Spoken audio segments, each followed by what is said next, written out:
Good morning and good evening, everyone, based on your location. And welcome to our session for today, which is going to be about the mental colonization with our amazing speakers and guests, the Professor Jana Owen and Dr. Suzan. Now let's start with Professor Jana. Could you please introduce yourself a little bit? Hi, my name is Jana Owen, and I'm actually a trained archaeologist, but that means I've also studied a tremendous amount of anthropology. And as a result of that, I've done field work primarily in the Eastern Mediterranean and the Middle East. So I started in Israel in I don't want to date myself, 90, and worked for many years at Caesarea Maritima, Caesarea, with the University of Haifa and the Great Avner Rabban. And then I moved on to the Sultanate of Oman with my undergraduate professor, and we did a huge project there. So I've spent a lot of my time Egypt, Turkey, Israel, Syria, Oman, Yemen, that range of the world. And I became kind of very conscious of the type of thing that this conference is about, or this seminar is about, because of my ability to move around and live in all those wonderful places. Okay, great. Thank you very much. Dr. Suzan. Hello, my name is Suzan. I have a PhD in education and in curriculum, and so that's my specialty. I like to use critical discourse and political analysis whenever I tackle any concept. So I like to look at the historical, social perspectives and what that means on the ground. So thank you so much for having me. I'm excited to be part of this presentation. Okay, thank you for both of you. I'm sure that our session for today is going to be so informative and so enriching. So there is a myth that says that when someone says that, no, I will never be hacked. No, I will never be brainwashed. So I read it somewhere and they said that this is a myth because no one is because we should admit that the environment has a power over us, the peer pressure and the media, the social media has power over us as well without being aware of that. So this is what we are going to discuss. Another thing I would start with as an introduction, there is a book written by an Egyptian American scholar, I would call him. His name is Mo Jawdat. He used to be a CEO, I think, in Google, and he had those high positions. He took those high positions. And then he discovered that nothing materialistic thing doesn't bring happiness. So he turned to spirituality. So one of his books entitled, I think, A Little Voices in Your Head, he make a comparison between our minds and the computer systems. And he said that we were born happy and the default state is being happy, but because of the outsider and external factors that affected our system, so he called them like bugs and mistakes, just like the computer systems that need to be fixed. That's why we turn to be unhappy. And he said that we need to upgrade and we should give the direction of our mind where to upgrade. So this is also things that we are going to talk about: programming mind and coding. Okay, so let's start with Professor Jana first, and then we'll move to Suzan. What this said to me, and thank you very much for doing this and organizing this, Lana. I'm very glad to be with you. What this was saying to me initially is, how do we identify ourselves? How do we, as you said, we're born happy. We learn our culture, those identity markers that we claim, that we say, I am a female, I am a student, I am a professor, all of those things. But we learn our basic culture the same way we learn our language. So whatever family you're born into, there's a family culture. And you learn that sort of unknowingly as you're growing up, say till about 4 or 5 years old. And remember that toddlers, you have, I know, children, and when they're 2 and 3, they always ask the question, why? It's because they're processing in their own way what it is they're seeing and what it is they're supposed to feel and identify so that they fit in with the family. So that's the first stage of identifying and setting your mind in a mindset, which we call a liminal state. When you're making those decisions, you're in a transitional period or a liminal state in anthropology. And you can, as you get older, start to make choices based on things you see, not just the culture you were born into. I mean, I was born into a very diverse family, somewhat unique. And I thought everyone grew up like me for a long, long time. And it turns out that that's not the case at all. I was a very lucky child. Um, but then as we traveled and we moved around, which happened a lot to my family, everywhere I went, you identify something different. People ask about what is your religion? So religion can be an identity. It's also a mindset. You talked about the book where he looked at the spiritual. Um, Food. What kind of food do you like? That puts you in a certain group of people. Do you eat meat or do you not eat meat? For example, that's a big one here in the United States. Um, as you become a teenager and you want to fit in those groups when it's really important to be outside of your family group, do your identity markers change? Well, some of them do, and some of them may not. And that is a decision that you are now consciously making. As you learn culture, you can't really change it.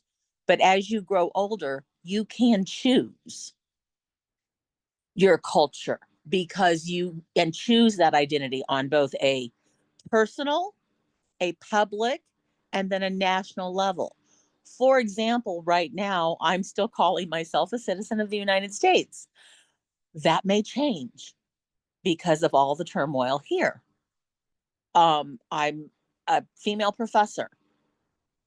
I identify no specific organized religion, but I grew up with my mom's family being Catholic and my dad's family being Baptist.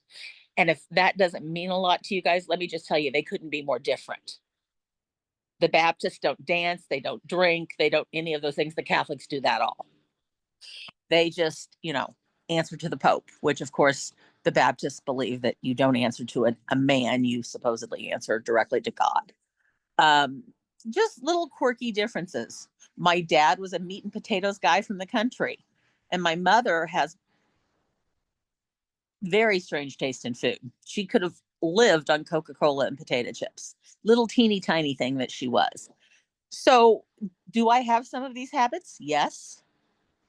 Are they part of my identity? Yes, some of them are so ingrained I don't even realize that that's what they are. But they are sometimes I'll open my mouth and say something and think, "Where's mom? Is mom in the room?" Because that's just so ingrained in me. And then as I grew older and became more critical of the adults in my life, and I don't mean that in an ugly way, but aware, I guess is a better word, of the things they did that were sort of outrageous to me. My mother, for example, being a child of the American Depression and of World War II, she's very prejudiced. She had some very serious prejudices against people from Asia, Japan, and China, because those people were evil in her childhood. It surprised me. My mother was a reserved, charming, quiet presence for most things. But all of a sudden, one time she said something, and she said something really derogatory, and it just shocked me. Didn't surprise me when my grandmother did it because of the age in which she was born and which she learned about other people.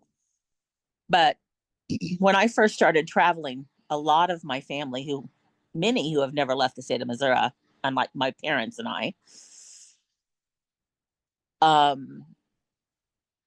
They were just thought I was completely weird. They thought I was going off into like a death trap, you know. It was bad to go to these places where big things happened that made the news.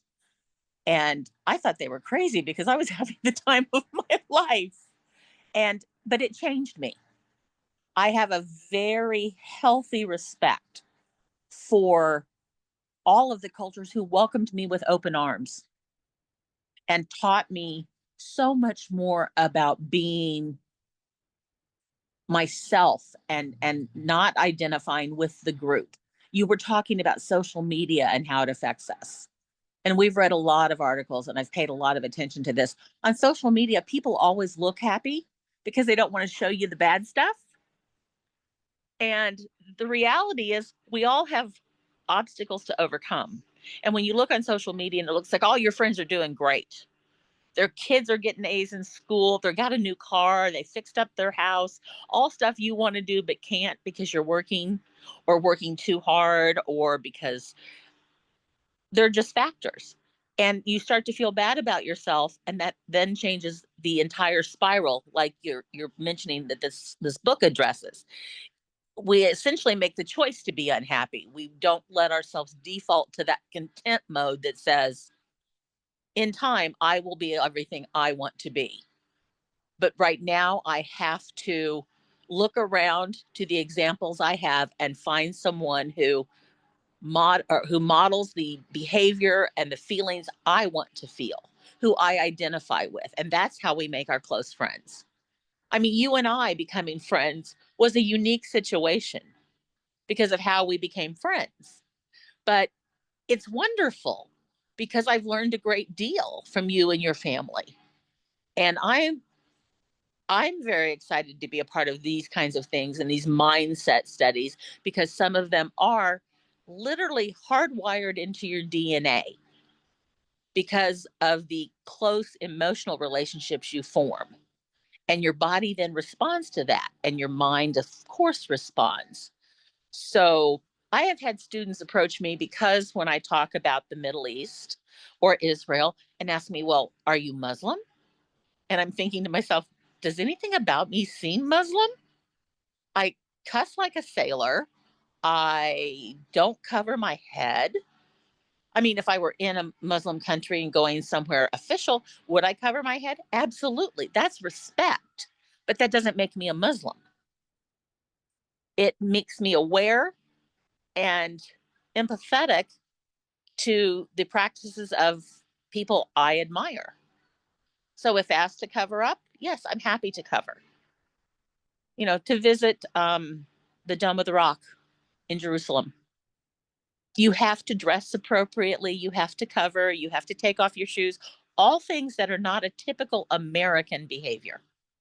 I do it gladly every opportunity that I get. And the first time I told my mother in Jerusalem, I was in Jerusalem. She had just seen the thing on TV where there was an uprising in Jerusalem. And she said to me on the phone, get out of there now. And I'm like, we were there. It wasn't that big of a deal. But the US news had made it a tremendously big deal. And that affected my whole family. But I was on the ground and I made a different decision. I was right there where it was happening. So those things really affect us and affect how we identify, affect who we identify with. And as we grow and change, sometimes those groups change. I don't, for example, really have, my parents and my brother have passed away.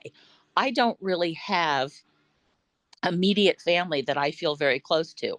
We don't have a lot in common. These people, again, rarely left Missouri, let alone the United States. So they think I am weird, stuck up, I'm different. I always stick my nose in a book.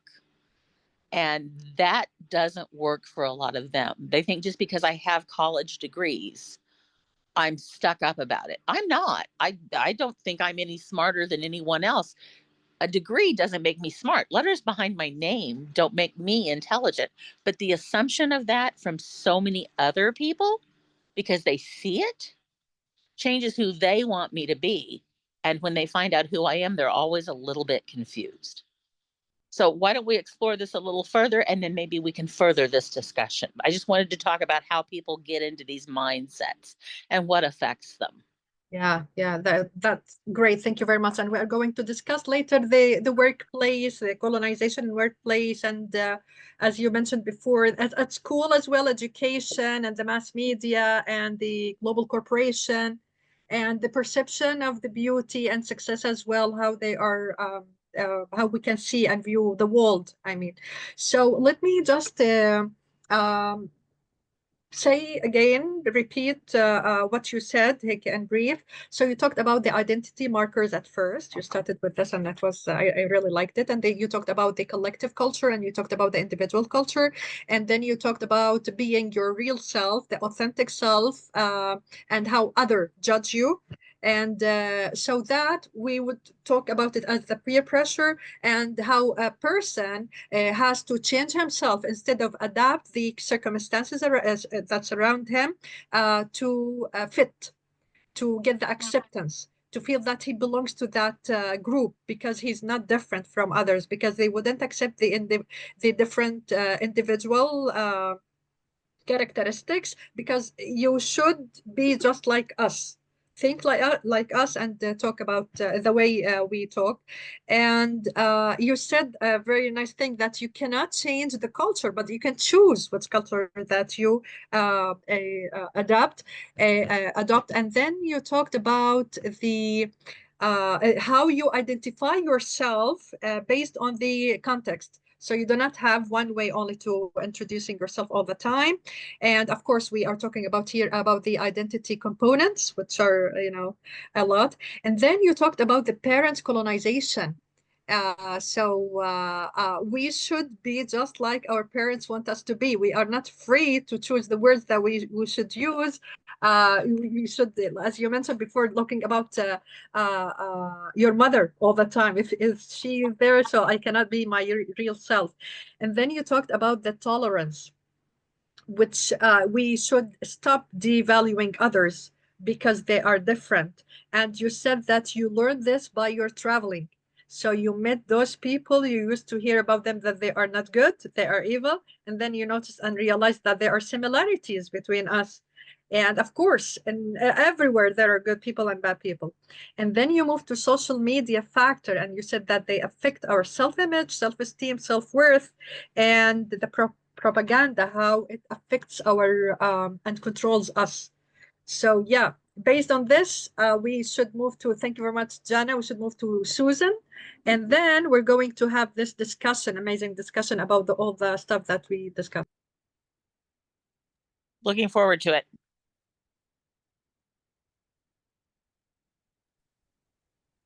Okay, does that mean it's my turn, Lana? Yes. Okay, well, thank you so much, Dr. Jana. That was really fun to listen to, because I'm sure a lot of us could relate on a lot of your points. You really beautifully threaded those needles of different aspects of our lives, and, just not just the social aspects, but also the individual aspects. So I really appreciated that. So I'm going to jump into my presentation. I'm going to go ahead and share. I hope I don't share anything embarrassing. So mostly by corporations that are the tentacles of imperialism.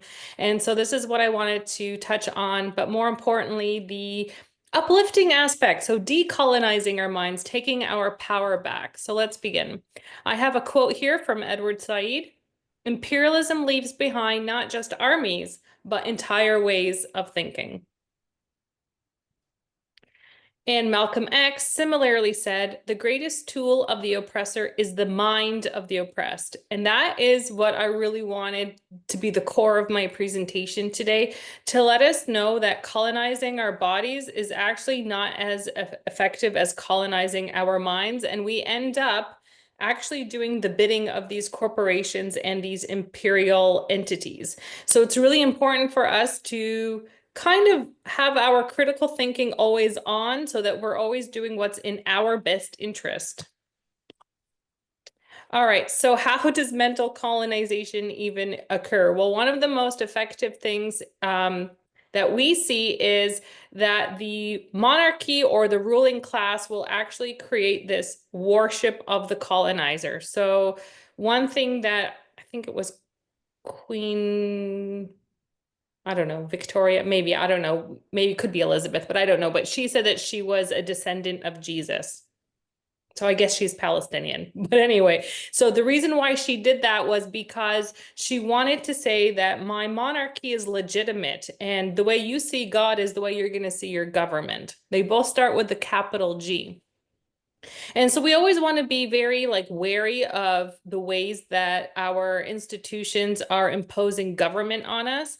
And one of the ways that they do it is like they are this shepherd and we are their sheep and they are trying to take care of us. And then so when they impose certain measures that we might feel are draconian, they're going to come back and let us know it's for your own good. We know things that you might not know. And, you know, our burden is civilizing you and just you're going to have to believe us. Like, I mean, look how much money we have. Not knowing that all of their money is actually from taxpayer dollars, from pillaging other lands, from stealing, not from any sort of legitimacy. All right, so another way that they do this is through mass media. So if we look at TV shows, movies, radio, it's always going to be slanted so that we still love our masters. So for example, the British monarchy, the TV show, The Crown, it doesn't really take a critical look, although they pretend that it does. What they want to do is create a sense of reverence. Like, wow, that's the way they were, and look how cool they are, and that sort of thing. But they don't show that they killed 10 million people in India out of starvation in 1 year. They don't show that. They just show like, look at their amazing castles. And if you revere them, then you're going to be like them too. And so crazy. And let's look at movies. For example, The King's Speech. Yes, I know it's a great movie. I'm not saying it's not a great movie, but what they do is they portray the monarchy as saviors, as people who have, you know, this conscientious policy towards their subjects. But at the same time, the fact that they have subjects should let us know that they are not looking out for the people. And of course, the radio, you know, in most colonized places or imperialized places, you're going to have a radio station that really just promotes everything that the monarchy would like you to believe. I mean, even here in Canada, you know, if you get your citizenship here in Canada, like when my husband got his citizenship, okay, this is the difference. Yeah, I was born here, so I never knew these things because I just believed whatever the mass media told me. But when my husband got his citizenship, he had to pledge allegiance to the King of Canada, King Charles. That blew my mind. I didn't even know that he was our king because I bought into all of our curriculum that told us that we were an independent nation. They told us that there was no such thing as the British Empire anymore, right? But then they give us this word British Commonwealth. You look up British Commonwealth and it says synonym for British Empire. And you're like, oh. So this is how they play these mind games on you. And so we always have to understand that, okay, as you know, Professor Jana said, that we cannot change the culture in these huge power structures, but we can start making choices. And that's really where the power is. Like, okay, now I know that I live in a colony, not an independent country. So what are the kind of choices that I want to make based on this in order to maintain my own integrity and hopefully not be capitulating to, let's say, some oppressive regimes. All right, the next thing is they really try to control your identity. This is very important to them. So one of the basic tenets of Western colonialism and imperialism is to reduce identity to the individual. I, me, right? Instead of having it as something negotiated. So we're always saying like, this is how I am in my mind, but how am I being played out and received when I leave my house? Because that's also part of identity as well. But the imperialist masters want to control all of it for you. And so what they do is they try to create this loyalty towards them and create that loyalty as the core of your identity. And we hear this with, for example, President Bush back during the Iraq War of 2003, when he said, you're either with us or you're against us. That's your identity. And so now you feel like, okay, well, if that's my identity Well, now, sorry, like Susan, but to correct you, it's either with us or with the terrorists. It wasn't no, with. Yeah.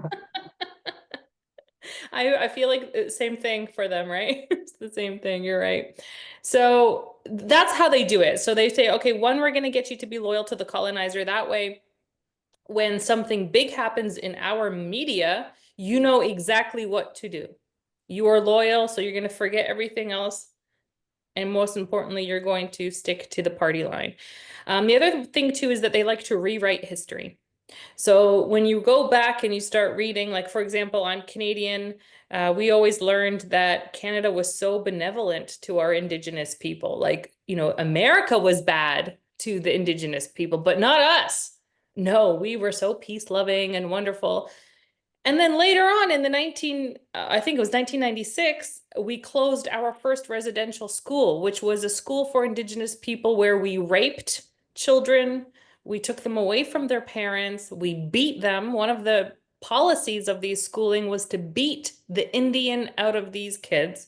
We shaved their heads because their hair was very important to them in their spirituality. A lot of them died in residential schools. A lot of them ran away and died as they were running away because it's so cold here. And then you think, what? You told us that you were like so wonderful and it was the white American that was bad and we were the good Canadians. And that's the joke. The fact that Canadians even try to separate themselves from their imperial past. But they do that. They do that. Everyone does. It doesn't matter what color you are, as long as you're part of the imperial regime.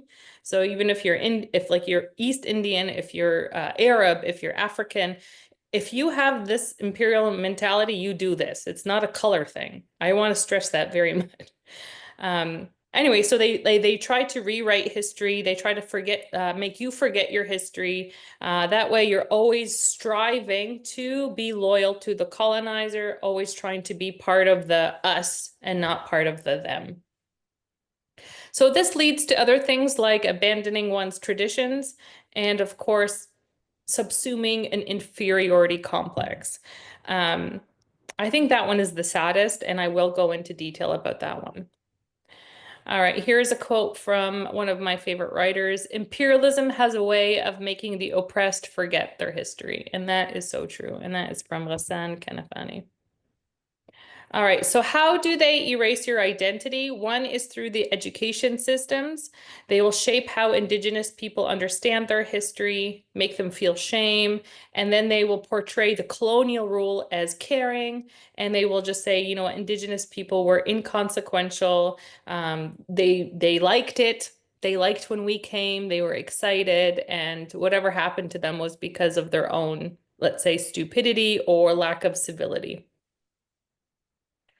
Another thing that they do is that they erase Indigenous names and territories, and they'll create new maps.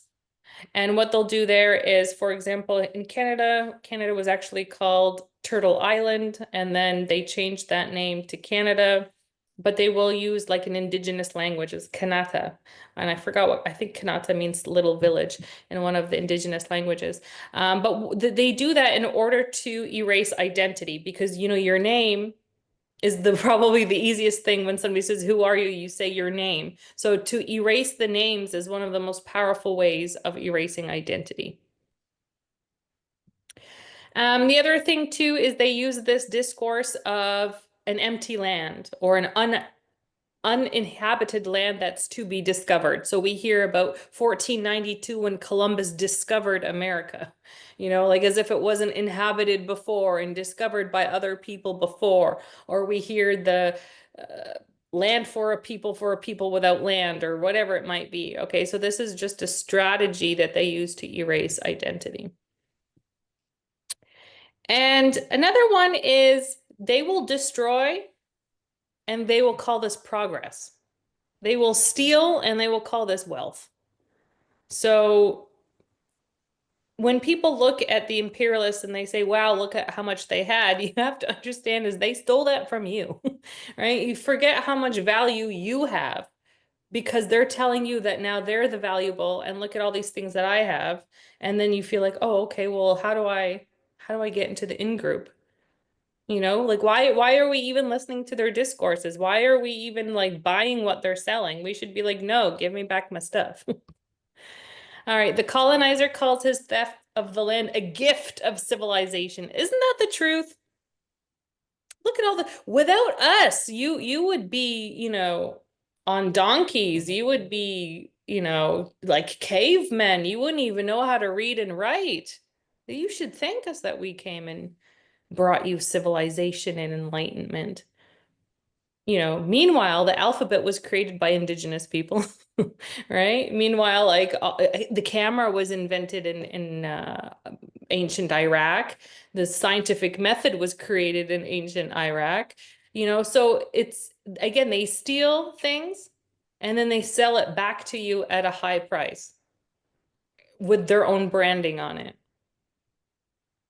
So what is this impact? Well, it's the loss of true identity. And Lana, you were talking about, being one's authentic self. So this, you lose your true identity, you become confused. And exactly like the author that you referenced earlier, it's a spiritual crisis. It becomes because now you have, as he said, the voices in my head. Like I feel things, I have these urges, but everything around me just doesn't seem to be conducive to the way I'm feeling.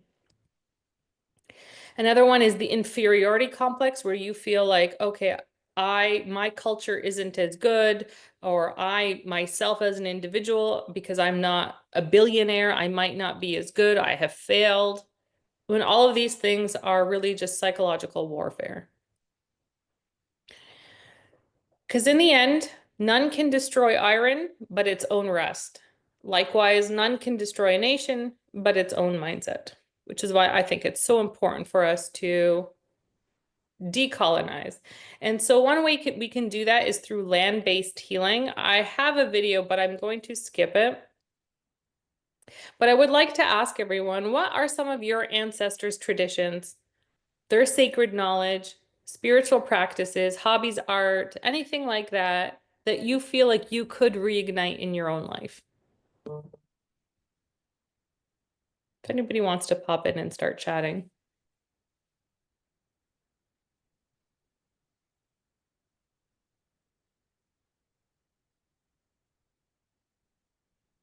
I know for me, I started probably, gosh, I'm so old now, so it must be like almost 10 years ago, where I was really searching for spiritual answers to things, because everything that I was reading and everything that I was seeing just didn't make sense. And I remember when I was a child and my grandma, when we were sick, she would put, I don't know if it was coal, and then she would burn the coal and then she would start reciting something. I didn't understand what it was.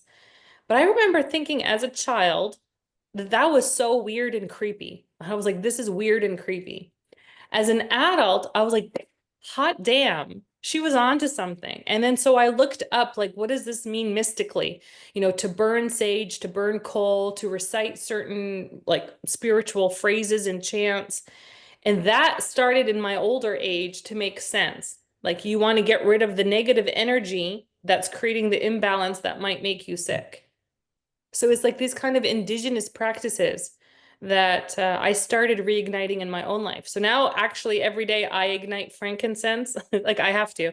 I ignite frankincense. I have it, it lights, it's like bakhur, I think it's called in Arabic. And I just love it because I feel like it literally is taking the negative energy away.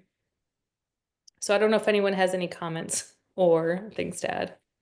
Yeah, before listening to Professor Jana, Muhammad, they say add to that olive oil as well. It's kind of What is it? olive oil. Oh, yes. Yeah, sure. It's one of the basic ingredients of, helping us. Yes, Professor Jana. I was going to mention the fact that I talked about my religious journey, the fact that I am Welsh. It's a Celtic holiday today. It's Imbolc, which is the midpoint between winter and spring. And one of the things that my indigenous ancestors in Wales would have done was to relate to the land. And I've started to practice, I don't know if you guys have heard of this, it's grounding, going and standing outside with my bare feet on the earth and feeling and putting my energy and my roots down there and feeling that energy fill me up. So that's something I've picked up that I find incredibly important, and especially if you do it at moon cycles. That's how you take the good and the bad out in the Welsh tradition or the Celtic tradition of being what Americans or what people of the United States would call pagan. I love that. I love that. I try to connect also with the mystic traditions as well. And the moon, of course, is the moon cycles are very important to that too. And also in like Islamic prayer, having your head onto the ground too. Scientifically, they show that kind of grounding also with the ions and the electricity, I think it was the electrons that are going up in and out actually balances you like electromagnetically. So I mean, there's a whole bunch of really cool stuff that we just lose when we start doing things out of habit, right? Like we're not conscious about things and the reason. And so I know, Lana, you were talking about like when we inherit cultures from our parents, we always inherit the shell because I think that yeah, go ahead. Yeah, I just wanted to say that, as you mentioned, that we inherit the shell without explanation. So when you ask us this question, it's difficult for us because it's a collective thing, it's a Yes. collective culture. So it's nothing special about it, and we haven't faced another culture that is different from us that we can say, no, we have this because of this. So it's all about the explanation. The story behind what we are doing. So as you mentioned before, we only learn what we should do. 100%. I'm so glad that you said the word story because that's where it all comes together is through stories, which is why the Bible and the Quran are all built on stories. And when we pass down our traditions and we forget the storytelling, then it really just becomes superficial. And then we feel like, well, if I'm in a new environment, these habits and these ceremonies are not conducive with my new environment. So it's so easy to forget your traditions because you don't know how important they are for your spirit and how important they are for your mind and even for your body and your health. And so that was one of the things that like about 10 years ago, I was like, I want to know everything. I want to know metaphysics. I don't just want to know physics. I want to know the physics of physics. And so that was some of the stuff that I wanted to reignite. So thank you so much for participating in my little think activity here. And this connects really well with my next point about how imperialism aims to replace your spirituality with materialism. So one way they do that is through marketing and advertising. And one thing that I notice, like when I go to, let's say, Jordan, I notice because let's just be real, it's occupied by the US. Okay. So they have a lot of US marketing and advertising. And what happens is I notice that the people of the wealthier class, they buy a whole bunch of these US marketed items. But the funny thing is from people who are from North America is that they are actually adopting the culture of the lower class of America because the higher class of America does not eat sweet cereal the way the Jordanians are eating, right? But the Jordanians are eating it because they think it's American and because, we have an inferiority complex, it must mean that it's better. But the higher class people in America, they don't. They eat fresh fruits. They grow their own fruits and vegetables like our ancestors would do. And it's always like just the lower class that are eating hamburgers and hot dogs and these sweet cereals. And so that's one of the ways that they do that, where they just kind of bring in just these horrible foods that are so bad for you spiritually and mentally and physically. And they sell it to you like this is high class or this is from the superior culture. And if you buy these things, somehow you will be part of the cool club. Yeah, But it because really it's is, all about, yeah. as we mentioned before, about the mass media, about the social media, and about the marketing. So Mm. they chose those places, and then to be elite, you should do this and that to look different from your culture. So they started by looking different, and then they moved on by eating all those, junk food and all that stuff. I There's a, agree. Yeah. there's a study. It's called the McDonaldization of the world because McDonald's and Israel actually is the classic state example. They wanted to bring McDonald's in, but McDonald's franchises demand certain things. You have to use their products. Well, Israel has a law that says if the product is produced in Israel, you must use the Israeli product. So the first McDonald's in Jerusalem did not become a McDonald's. McDonald's backed out and it became a McDavid's. And many years later, they put in the largest McDonald's in the world at the time in Ramat Gan in Tel Aviv. And one of the guys was working with us on the crew used to work for McDonald's. So we went. I don't eat McDonald's at home. I did never. But I have to tell you, being far away from home, something familiar like a filet of fish sandwich did taste good. Although here I wouldn't choose to eat it. Yes, yes, yes. And this is one of the things that we were supposed to discuss about the global corporation and the brands. So I remember once when we went to Poland, I think it was everything, what all the products were different, and I didn't know what to choose. And then we decided to eat Pizza Hut and all the because we are familiar with them Yep. to feel safe, to feel secured Yep. that we eat things that we are familiar with, although they have nothing to do with our culture. Of course, this was years ago before, all the what happened. So we didn't know, even we didn't get the chance to try something new just to feel safe that, so yeah, we are affected economically by those brands. 100%. And that just goes back down to identity because you're familiar with it. This is how they do it. And it happens to all of us. It's not like something, unique. This is why they do it. They know that when you see something familiar, it's easier to make that choice because everyone wants to have the road of least resistance, right? Like you don't want to be like, okay, but what if I go there and I don't like it, or I don't know what to order, I'll feel embarrassed. At least if I go there, I know it's garbage, but I know what to order at combo number 2, right? So it comes down to identity as well. Okay, let's keep on going. All right, the next way they do it is engineering your desire. So I'm sure all of us here are familiar with Noam Chomsky and his seminal work on manufactured consent, where these corporations will actually tell you what you want and make you think that you thought of this on your own. So this could be called the commercialization of values as well. Yes, Chomsky is well worth being aware of. Yes. He's one of my heroes, intellectual heroes. So just had to throw Absolutely. that into him. By the way, how is he now? I heard that he had a heart attack or something. He's in what they call assisted care living, unfortunately. Oh, but he is also, I'm trying to remember exactly how I went to school in Boston for my master's degree. And so I sat in on several seminars that he gave. And he was elderly then. But he was more like the age I am now then. And now he's probably in his 80s. Yeah, exactly. In 90s, is he not? Isn't he not in his 90s? Well, could be. He's been around as far as I can remember since I started studying at the collegiate level in the mid 80s. So he's always been important in anthropology because he talks about setting those social institutions, boundaries, and ideas. And the linguistics as well. Yes, very much so with the linguistics. Yeah.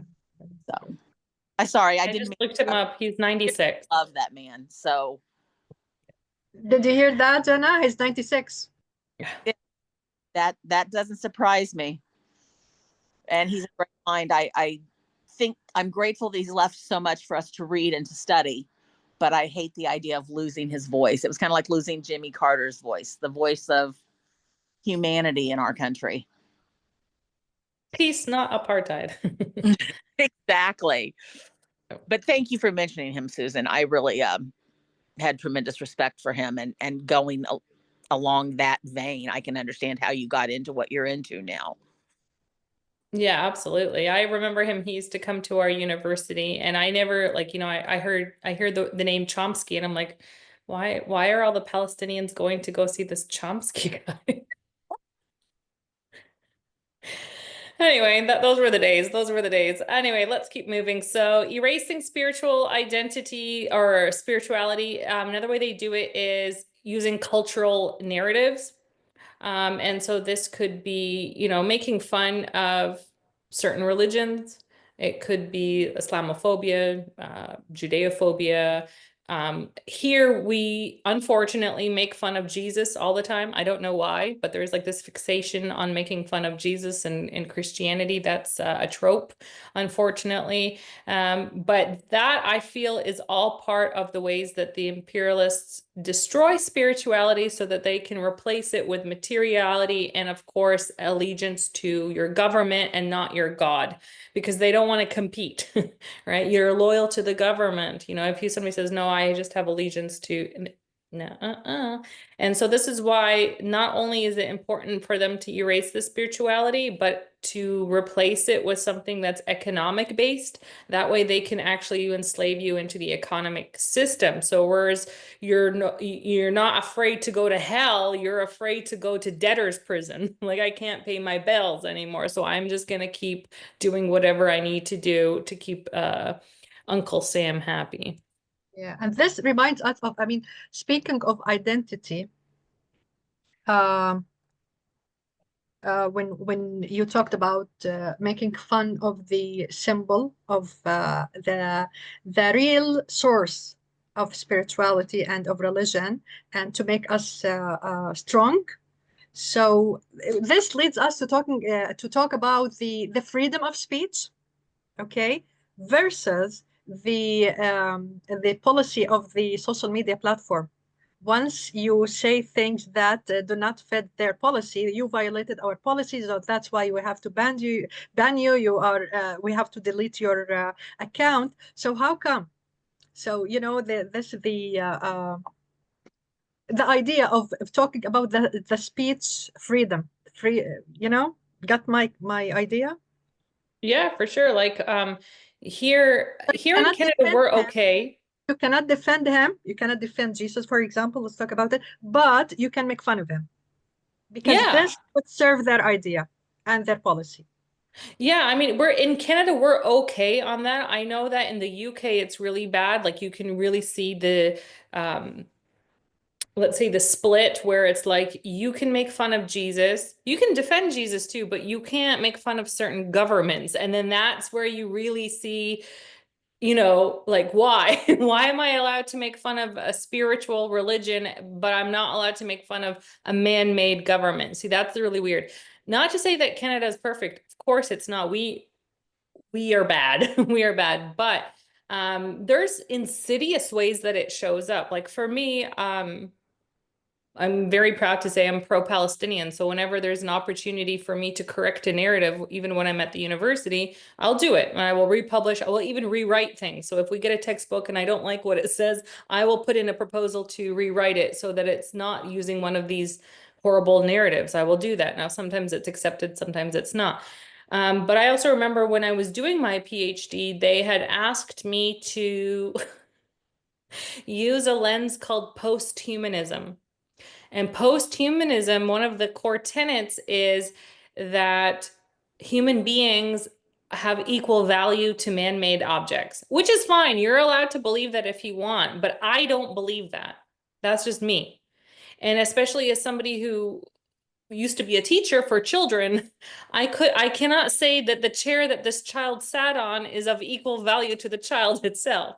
And so I told them I do not want to do this for religious reasons, and not religious like some kind of institutional religion. There was no one telling me that this is wrong or you can't do it. It's actually quite the opposite. Everyone's always telling me, Susan, just do whatever the university says. Just keep going and get your damn PhD done. So it's not like that. It's from my own, mystical, philosophical belief, my faith. I am not going to put my research into the basket that says inanimate objects are of the same value as human beings. I'm just not going to do it. And this resulted in one of my committee members dropping out. She's like, I don't want to be part of this committee. Good riddance. Goodbye. No one needs you. You suck.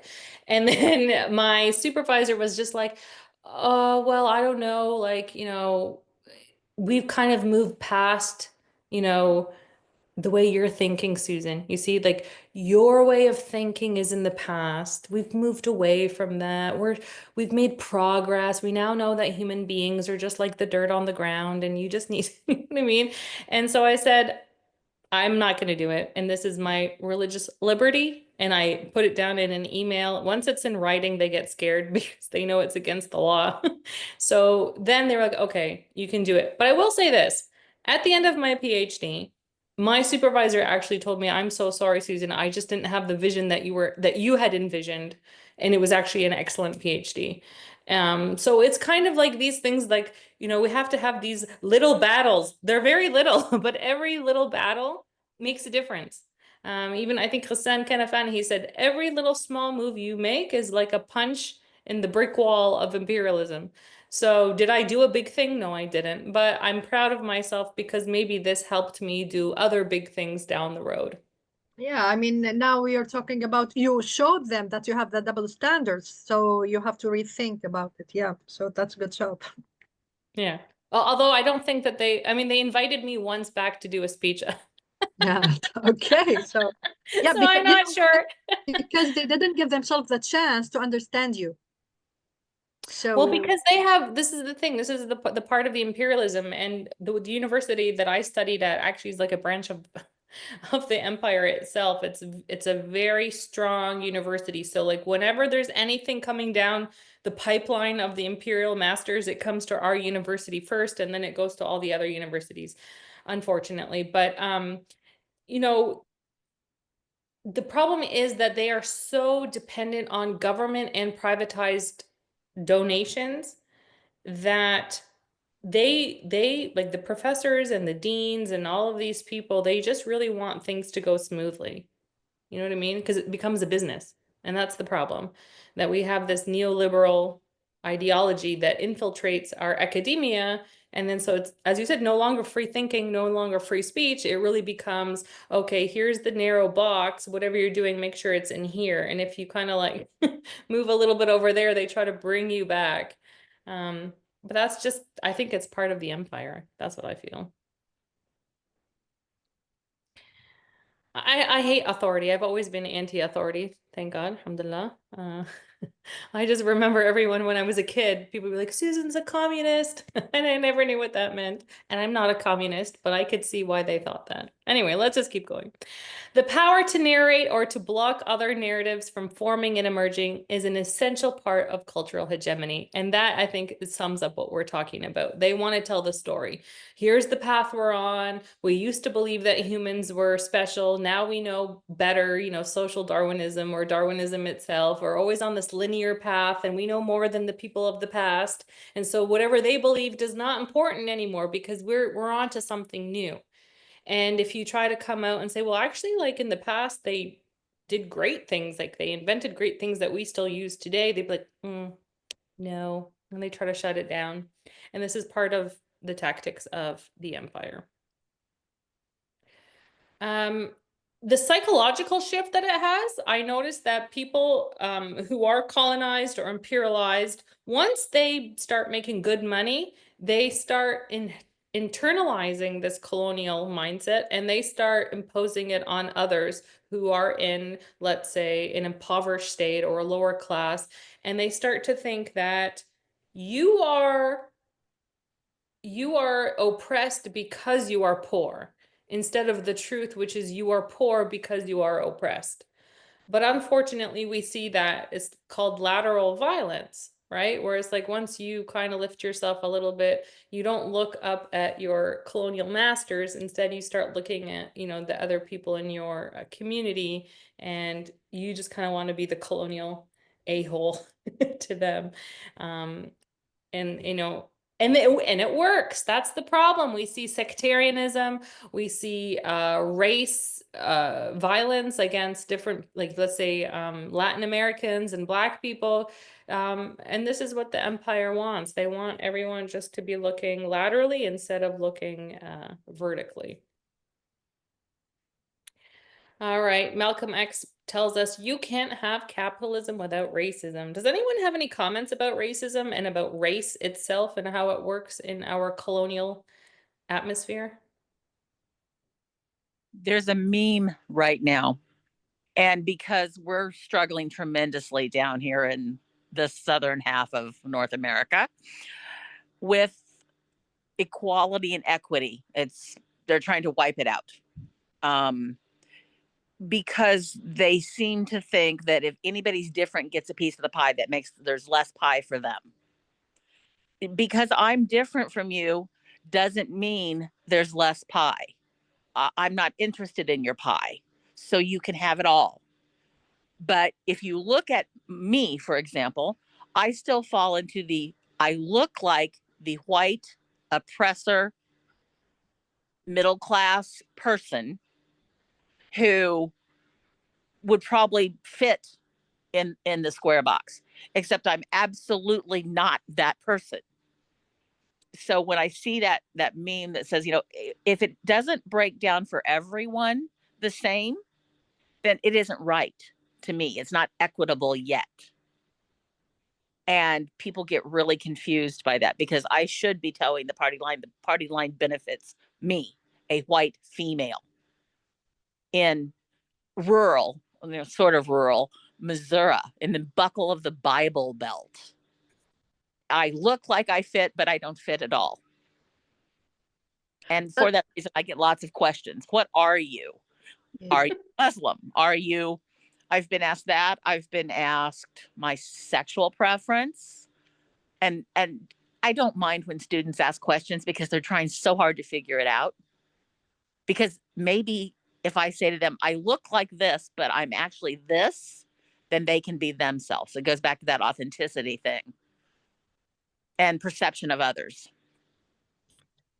So I was thinking of, does it have anything to do with the negative thinking patterns, like the overgeneralization? So whoever is from that class or from that race is the same characteristics? Yeah. Yes. And it was interesting to look as prior to our election, we put signs up. Everybody puts signs up in their yards and things like that. And there were two places you would see Trump signs: very, very nice houses and trailers, which is associated as the equivalent of being poor in this part of the country in the United States. And so those two groups were very much into this change the way of thinking. Because, Donald Trump's a businessman. He'll make America a business and we'll do better. Except that's not really what's happening.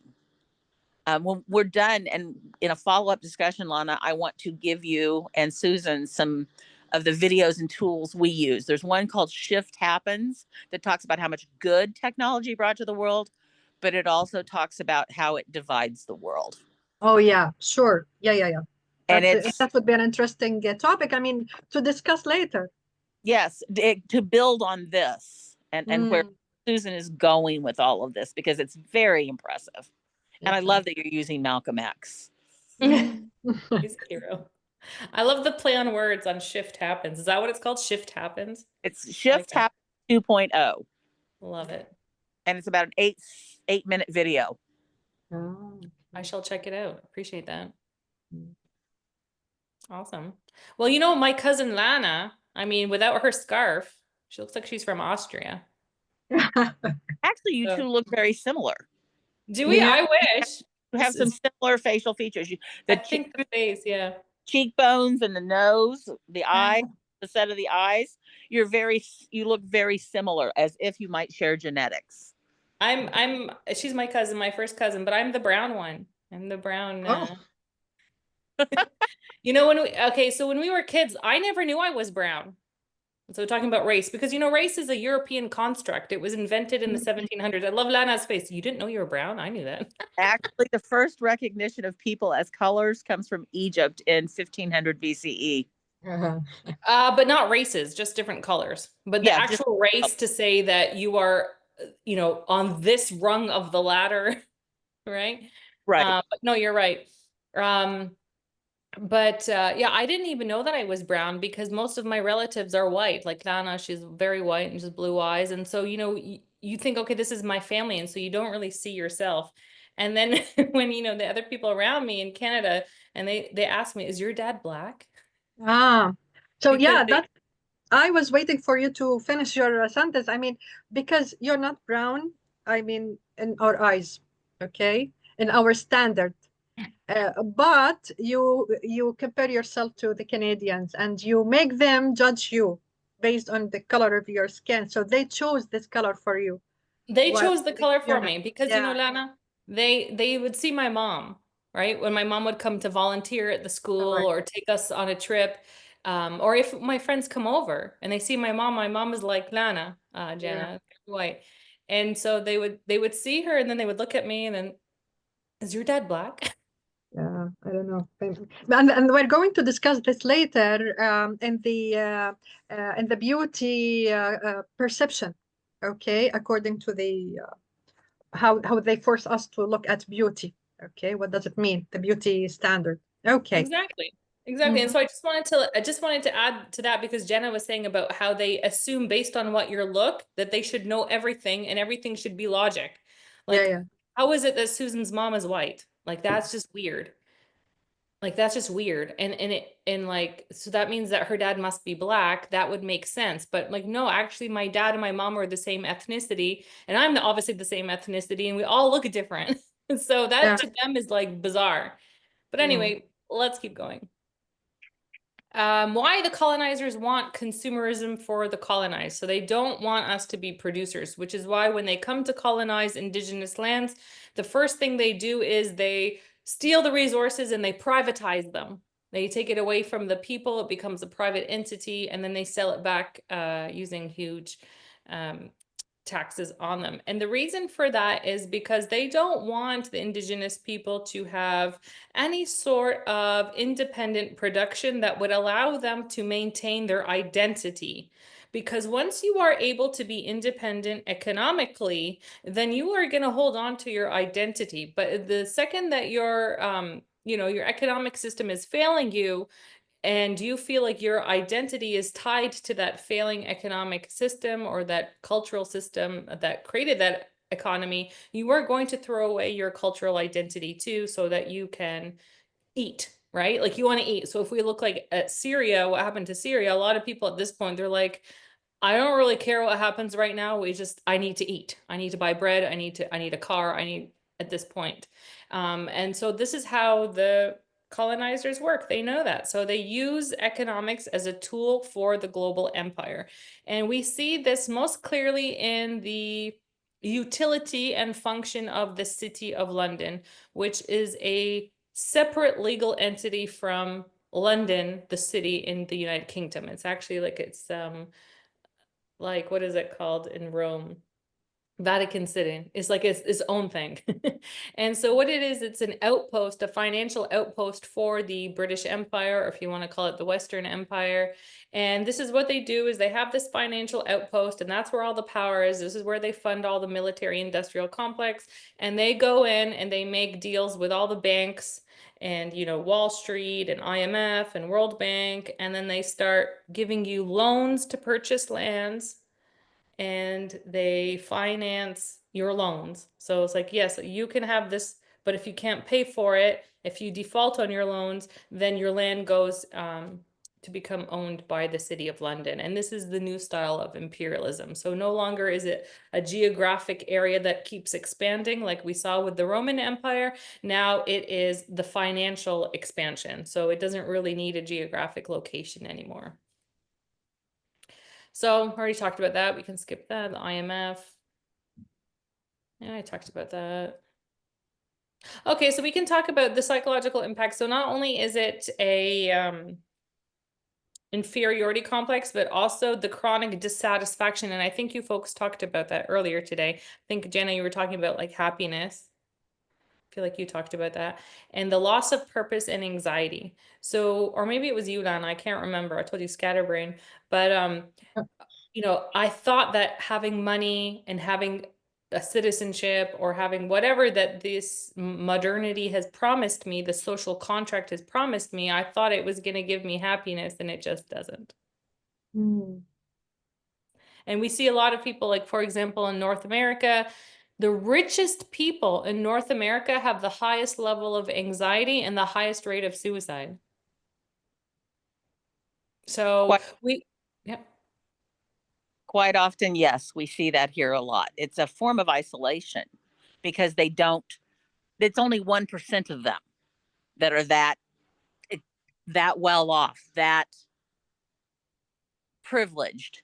But money, it's an old saying, money can't buy happiness. It can buy a lot of things that give you some anxiety relief. But is that happiness if you are not comfortable with yourself? 100%. And I think that's what the economic system robs of you. Sorry, Lana, go ahead. That's why they switched to spirituality. Mm-hmm. 100%. 100%. And you know, we've all had that, right? And that was what led me in my early 30s to just go back and say, like, this social contract is not working. I did everything that this imperial system asked me to do. I got great grades. I listened to my mom and dad. I followed the law. I never got in trouble. I did everything right. I don't see, you know, the American dream here, because, you know, we believe in the American dream too here in Canada. And it's like, I don't see it. I don't feel it. I don't feel like I have, you know, come out of, you know, whatever I was, I don't feel like I came out better. You know, Because they I keep feel like I telling got you, it worse. yeah, they keep telling you that it's all about you. Everything is perfect, government is perfect, the society is perfect, it's all about you. So once you are equipped and provided yourself with all what needed stuff, and still you cannot find the opportunities that you deserve. And 100%. now you understand the glass ceiling. And that's great. Yes, Yeah. exactly. Or even the curtain from Wizard of Oz, where you Mm. realize, hey, everything was just an illusion. Like, I did everything that you asked me to do. And you see, for example, the people that you grew up with that you thought for sure this person is going to crash and burn. And then you see them like, no, everything is fine. Like they didn't follow any of the rules. They didn't do any of these things. And yet somehow they raised their status. Somehow they're doing all these things. And you're like, They okay, so have their place. Yeah, they have their place, and it is for them. They already, and they offered it for them. Yeah. exactly. And so that was one of the things that I wanted to understand, was like, okay, I'm not going to believe in my economic system anymore because it does not give me any of this happiness or purpose. And once I realized my purpose, I just want to teach people about how to love themselves and about how to do good for themselves and for their communities. I felt better. It was as simple as that. It was no longer about trying to get a great job or try to get like a title or anything like that. None of that even mattered. Even for my husband, who is a neurosurgeon, he said when he was younger, he just wanted to be a doctor so people would respect him. That was the only reason. He didn't have any passion towards it, nothing. Then when he became a doctor and he realized people might respect you, people might not respect you, they don't care. Like, the title really is just, and if they do respect you, maybe it's just they want something in return. You know what I mean? It's not even anything. So he realized really quickly, I have to either become committed to my profession on a different level or I need a new profession, because the reason that I went into this was not, you know, wasn't real. It was based on a myth. So anyway. So how to resist mental colonization. Okay. Everything in this world can be robbed and stolen, except one thing, the freedom of your mind. Beautifully said. All right. Another quote is from Vittorio Arrigoni. He says that we should always stay human. So I think we should always connect with our humanity, what makes us special, what differentiates a child from the chair that they're sitting on, that there is something fundamentally special about being a human being. With all the pain and ugliness that comes with humanity, there's also an equal amount of beauty and an equal amount of justice and hope, most importantly. And so we always want to remember that we are human at the end of the day, that we have brethren, that we have connections with other people, and that we're not alone. So Professor Jana was talking about the isolationism of, let's say, the 1%, and that's absolutely true. When you have this culture where everyone is like, you know, you can do it on your own, you matter, your economic status is important, your title as a doctor or as an engineer or whatever it might be is important. It all becomes about me and what I can do. And you quickly realize, in that kind of system, the only way I can bring myself up is if I step on the back of someone else. Meanwhile, in the decolonized mind, we understand the importance of holding hands together and raising each other up. When I lift myself up, I can also hold someone else's hand and lift them up too. And when I get tired, they're going to lift me up as well. And so it becomes something synergistic and not just individualistic anymore. So I mean, let's open it up so you folks can share your ideas about how can we decolonize our minds using any aspect, as parents, as students, as professionals.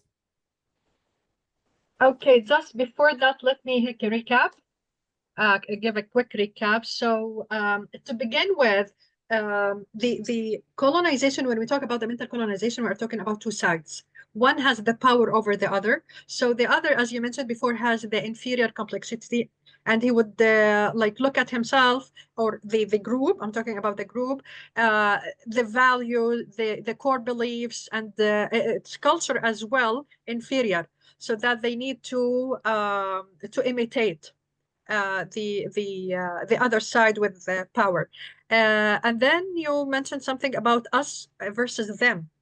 So it's not accepted to have us versus them, because we are talking about the independency, and they should work. They are working on the subordinate state in this case.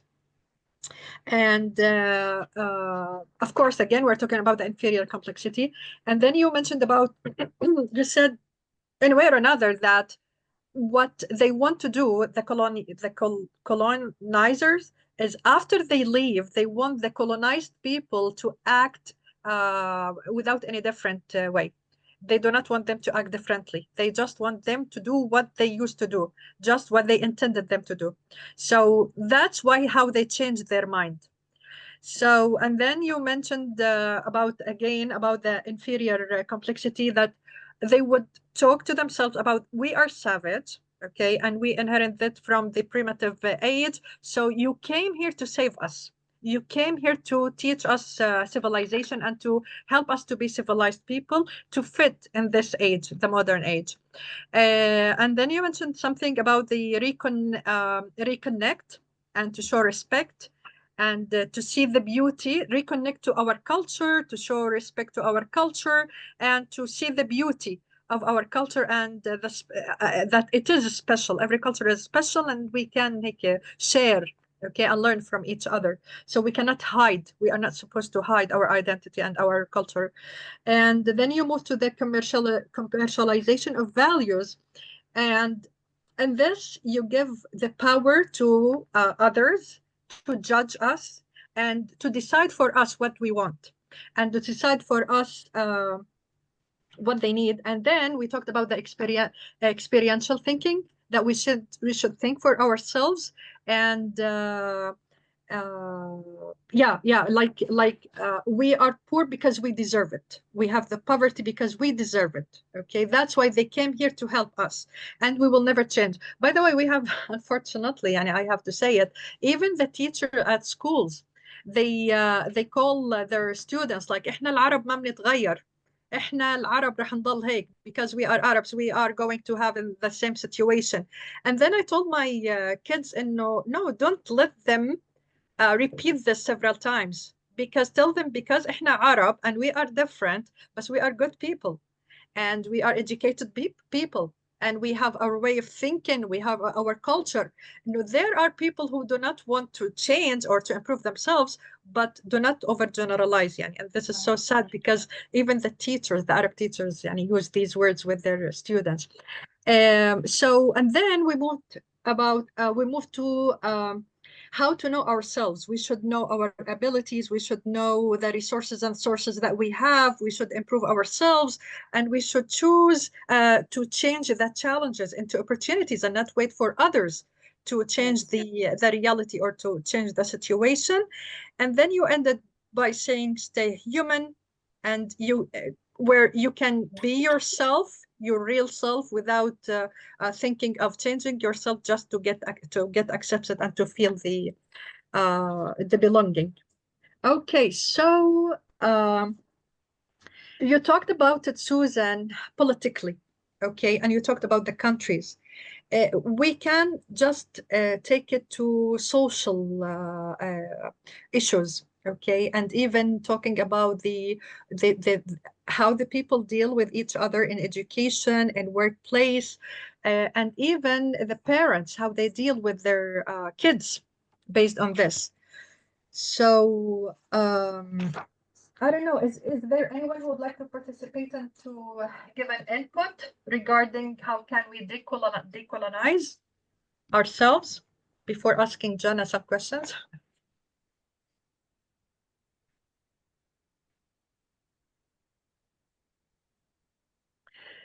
Okay, so before answering this question, Professor Jana, tell us the difference between the coloniality and colonialism. Colonialism is an action. It is when you expand essentially your land mass and try to make it fit into a box, as she talked about going into indigenous areas and taking over. That's the action of colonization, which is an action. Colonializing is putting those ideas there and teaching people that that's what they need to want, so they then ask you to come in and control them, to colonize them, to include them in the colony, because the colony seems to be doing better. The colony looks safer. It has protection, it has opportunity, it has all of these things that you're supposed to want. You just don't know what you have to sacrifice to get it. Mm. And Mm. that's where we get into trouble. Yeah. And unfortunately, we have a grand history of doing that in the United States. And at the same time, the United States, everybody thinks of as one solvent unit.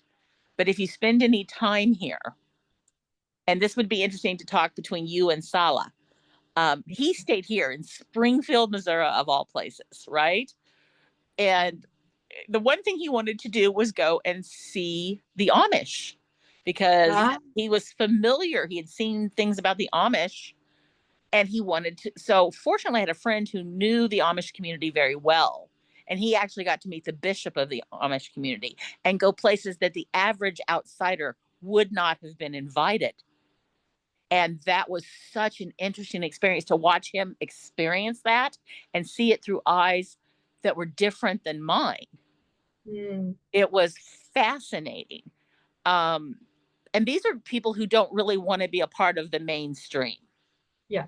He chose to look at somebody who didn't epitomize what people view the United States as bringing or giving or being. He wanted to look at an outlier group. Yes. And he got a great deal from that. It was a great day. We had a good time. Yeah, you really enjoyed. Basically, he enjoyed the way of their their life.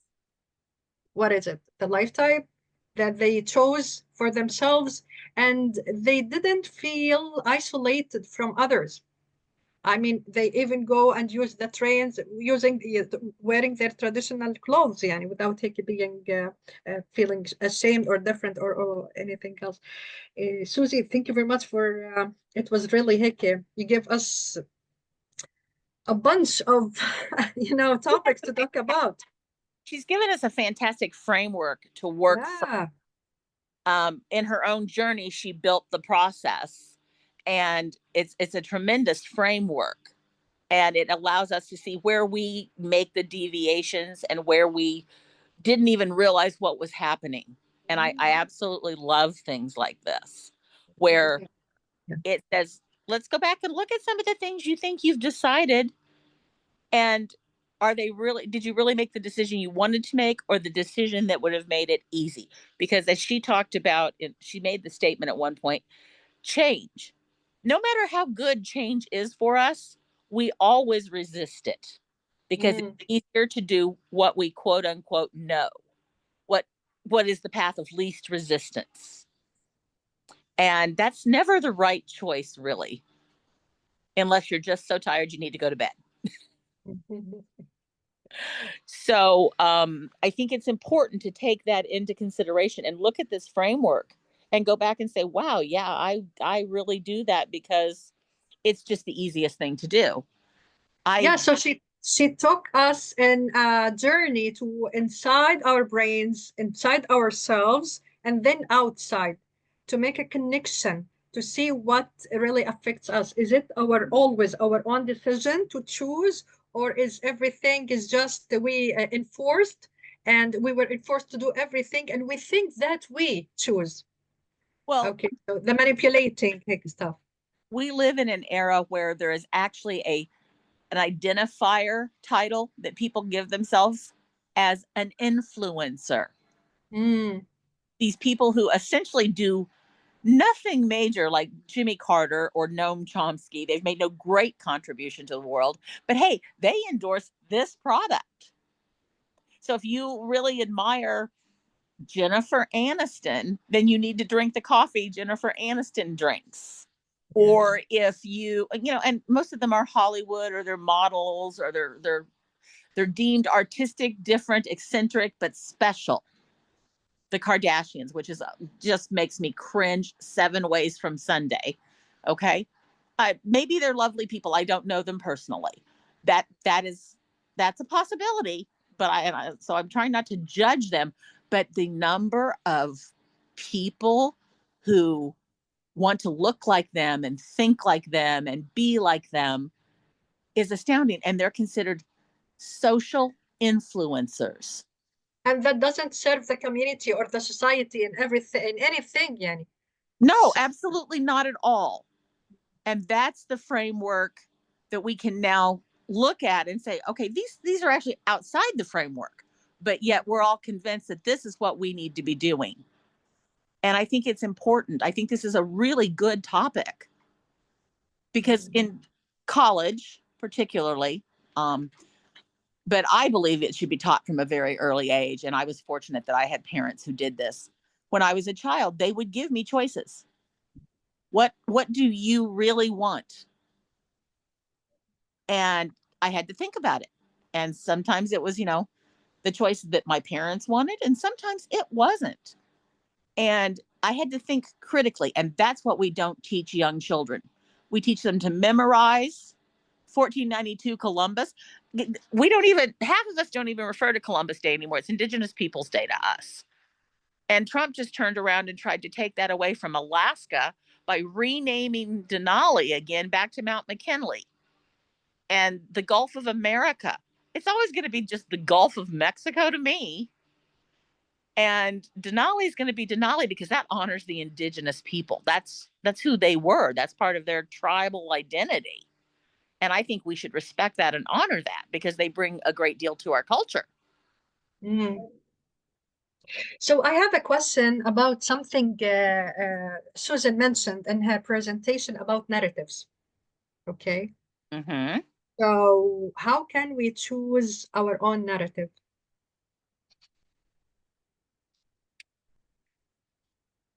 Well, first of all, you have to want to. Too many people find it easier to just go along with the group. I had a student tell me one time, there are 3 types of people. There are people, there are sheeple, followers, and then there are evil, the evil ones who decide what everyone should follow. So if you choose to be a people, then you're making hard choices for yourself and separating yourself from that track of community mindset, influenced mindset, programmed mindset. And the people are always the dissenters. We are the people who say no. We are the people who say not now, enough. Um, which keeps you uncomfortable in the sense that you always remain in a liminal state, a state of transition because you're always learning. I'm comfortable there, but many people are not. They want things to be concrete so they can turn their back, not think about it, and walk away. So another question, how do we know that we are brainwashed? There's a quote and it says, what is it? It's easy to fool a man, but not easy to convince him that he's been fooled. Okay. So, yeah, so it's really easy to be brainwashed. I think that, for example, like there's a lot of stuff like, I mean, I don't want to be super controversial, but that's what I do. Um, when Yep. I was a child and we used to go to this thing, Jana, it's called Dean School, which literally comes down to it's like a Sunday school, faith. And it was at that time, the 80s, And at that time, our mosque was run by like West African mystics. And so we would learn the most beautiful stories. And you would go to Dean School. It was on Sunday. You would go to Dean School and you would hear all of these amazing stories about how God loves you, about how God provides bounty and, the prophets and like the miracles. And then I'm not going to say who it was, Lana, but I think we all know who it was. They came and they took over the mosque. It was a country, okay? And they have a certain ideology. And all of a sudden, now the ideology is you are going to go to hell. You better watch yourself because, God is watching and God is waiting for you to make a mistake so that he can throw you in hell. And just go, and they changed it to Saturday school. Like they even had to change the day. I don't even know why. And then I couldn't even go to that school anymore. And so and so we stopped. But that was one of the things that I understood is that like when you want to create your narrative, like Lana said, and how do we know that we're being brainwashed? I think you have to always be awake, right? You always have to be awake, and it's not easy. It's not like it's not like I went to that school and then I just knew that, oh, this is wrong or something like that. No, it took a while to say, because first you think there's something wrong with you. You're like, I don't agree with this. What's wrong with me? Why am I not following? Like everyone else seems to be like in line here except me. And then so Well, you try really hard to adopt the ideology because, the people in charge, the people with money, the people who have some kind of influence, like you said, they all seem to be falling in line. There's something wrong with me. And then so you start putting on different hats and you try to follow like this is the way it is. And then, you have other people saying this and you have other people saying that. And at some point you might even be brainwashed into the camp of saying, okay, well, I don't believe in any religion. They're all stupid, which is also a type of brainwashing. And so the unfortunate answer for us as human beings is that no one is going to make up your mind for you. At the end of the day, a decision or a non-decision is your choice. If I decide like I'm going to accept this or not accept it, that's my choice. And so just always realizing I have a choice and I'm not a passive viewer in this life. I am actually in the driver's seat. That can help us stay alert to brainwashing. But can we prevent brainwashing? I don't think so. But every now and then I think we can, have those moments where you're like, oh wait, what was I thinking? I gotta change course. at an almost, it's deeper than just recognizing the brainwash. The trigger for me is it doesn't feel good to think this way. Everybody's thinking this way. Everybody's signing on to this. This doesn't feel right to me. I don't want to sign on to this. It's actually a feeling. It's a physical difference inside my body that says, no, this is wrong. Again, a little controversial, but I'll mention it because it's my own country. I'm not talking about anyone else's. There's a big transition to what they're trying to call Christian nationalism in the United States right now. Well, there's nothing that follows the teachings of Christ or the definition of Christian in this stuff. And people are like, oh, but it says it's Christian, so I'm going to support that. Have you looked at what you're supporting?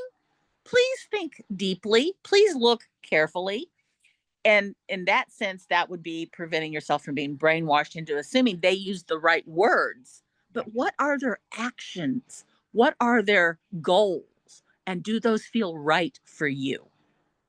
Because when we're brainwashed or when people are attempting to make us feel a certain way, we know we can feel it in our souls, in our spiritual energy. It becomes unbalanced.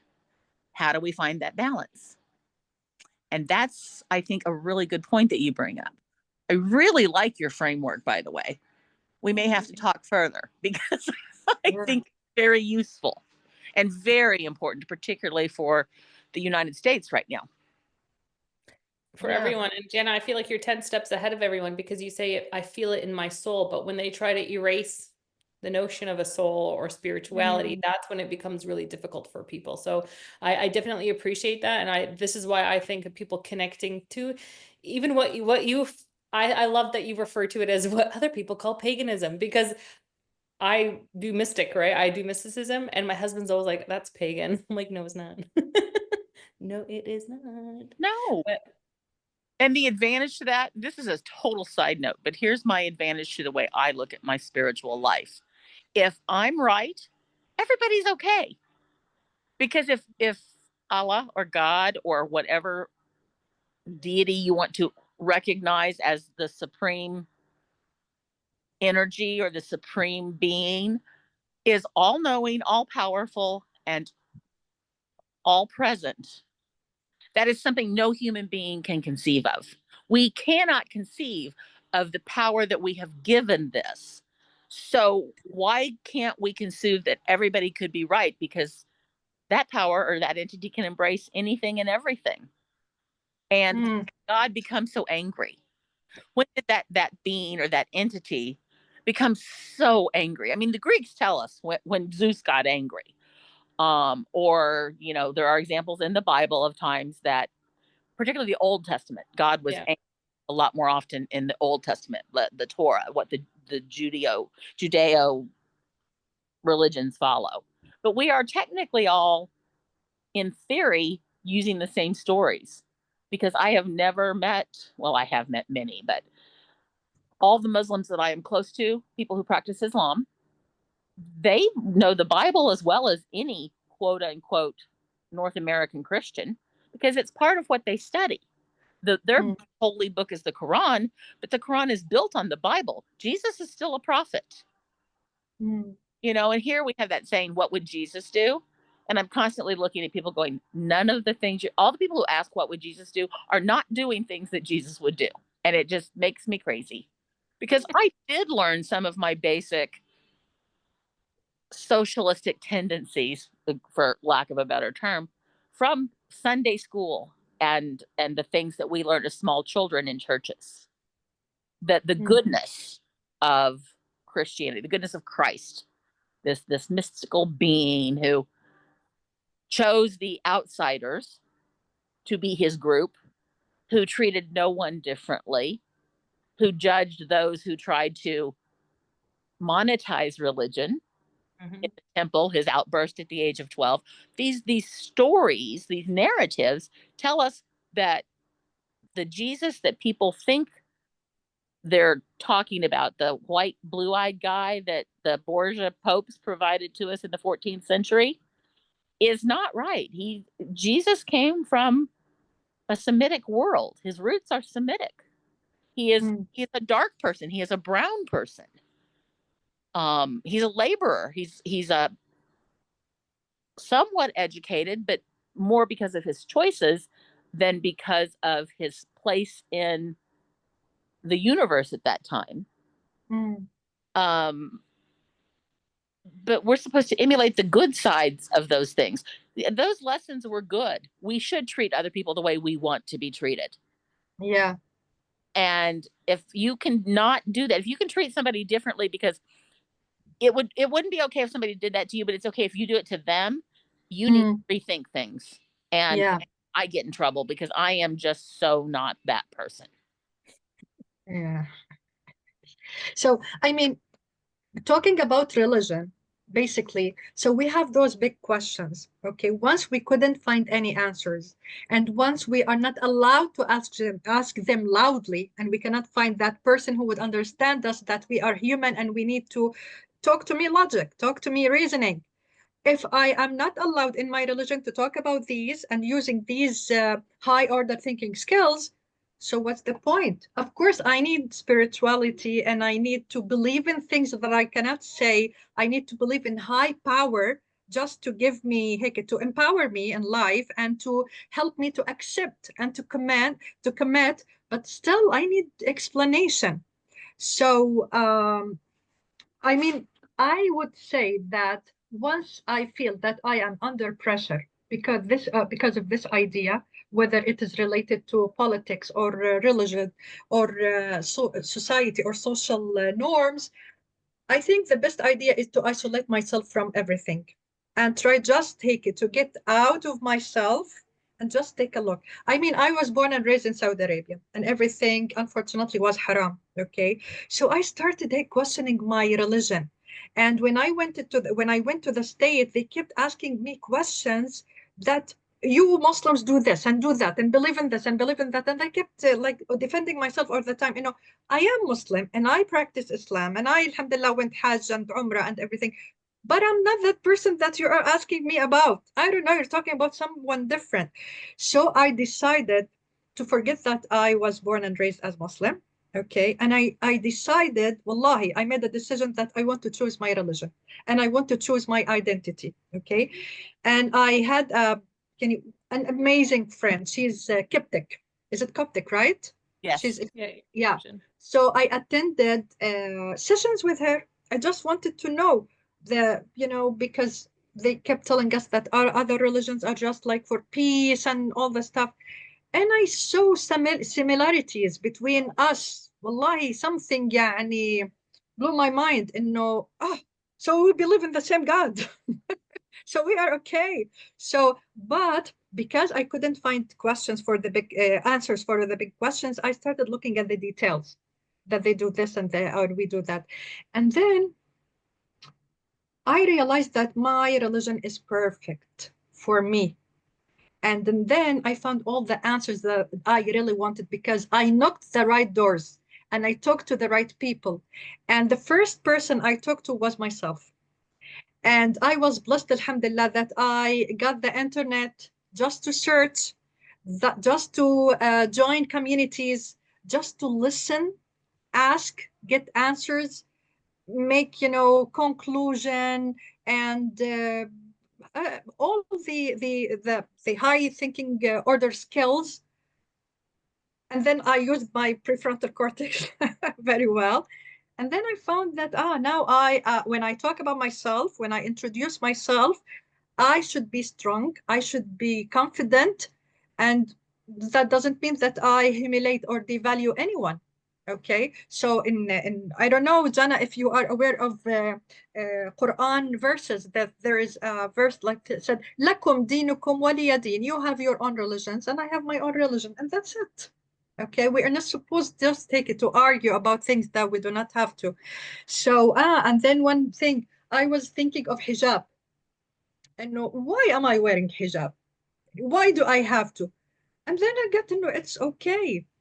I got my MA, I traveled abroad, I chose my husband, nothing. Uh, Hijab didn't block me from doing anything. So it's okay. It's okay. I'm wearing hijab because I am Muslim, and that's it. And if that's a choice you've actually made. I have a very dear friend who is Muslim. She has a British father, an Omani mother, and she was raised primarily traveling the world. She was educated her first years in India because that's where her father's business took them. And she claims to be Scottish because her father's Scottish. So they have a home in the Highlands. And she's a fascinating human being. And when I used to teach culture of the Middle East as a regular rotation in the teaching schedule, I would often do an online component so that I could invite my Middle Eastern friends, Muna, who I was describing to you, my friend Nairi, who is actually an Armenian in Cairo, an archaeologist, but she lives within that Egyptian Middle Eastern culture. I invited my Israeli friends from archaeology to participate because that is a culture of the Middle East. And everybody was so amazed at the respect and kindness that these quote unquote foreigners with different beliefs showing them. And I said, here's the deal. You can ask questions, but if anybody thinks a question's inappropriate, they're allowed to say, I'm sorry, I'm not comfortable answering that. Yeah. But nobody got accused. And over the years of teaching that course, the number of people who now understand that there are good people everywhere. There are good people that identify as every religion. There are good people that identify as whatever nation they come from, whatever, again, Scottish versus Omani versus she can be anything she wants on a good day. And has that opportunity. But what she really is just an incredible person who's made really self um, awareness journeys, and also has turned that back into being a real humanitarian and working for the good of other people. Mm. So that's kind of what you see, these people who step away for a second, look at themselves. Exactly. And we are not supposed to share our experiences with others, that I am here to isolate myself and separate myself from everything to find myself, because it's between me and myself. I don't need any intervention from others. No, So yeah, choose yeah, to share I it, believe that in that. as once you're comfortable in your choices and who you are, that's when you share. And you know what, but you still have to be willing to change, because somebody might present something to you. If you have the privilege of sitting with someone like Suzan or Noam Chomsky or Muna, or my parents went to a church in Denver, in Littleton, Colorado, when we lived there. I was old enough to decide I didn't like the hypocrisy of the Baptist church. Mm, There were mm, too many people who were pointing fingers at other people. Look what they're doing. Look what they're doing. And I always was irritated by the fact that the church did not treat my dad really well. My dad was a true raised grandchild of a Baptist minister, but he smoked, and that's considered not appropriate. So they wouldn't allow him to be a deacon of the church because he would hide his smoking. All those other deacons came to my parents' house. I watched them drink, I watched them smoke, but they wouldn't do it at church. My dad would go out and have a cigarette between Sunday school and church. So so nobody their would. behavior is driven by their own humanity. So it has nothing to do with the core beliefs and core religion. No, absolutely Yeah, not. so that's what we have to be aware of, to separate and distinguish between the religion as it is, and the people who are marketing the religion. Yeah, and it's we give the power to, which is what Suzan is really pointing hard at. Who do we give the power to? Do we give the power to the religion? Do we give the power to the government? Which one is going to ultimately win out? And these are important questions to ask yourself. Are you bowing to this because it's religious, because it's a national identity, it's a law? What is your motivation for making the choice you're making? And that's only you can answer that, and only you can make that decision for yourself. But we aren't taught to have self-confidence. Exactly. And that shows respect for others. Self-confidence shows respect for others. Like Yeah, I am who I am, and you are who I are, and you are, and we just like we communicate, we respect each other, and we live in harmony. we can be friends, we can learn from one another, we can share things, we can laugh, we can be happy together, we can be content. So we should work on the self-accountability, the self-responsibility.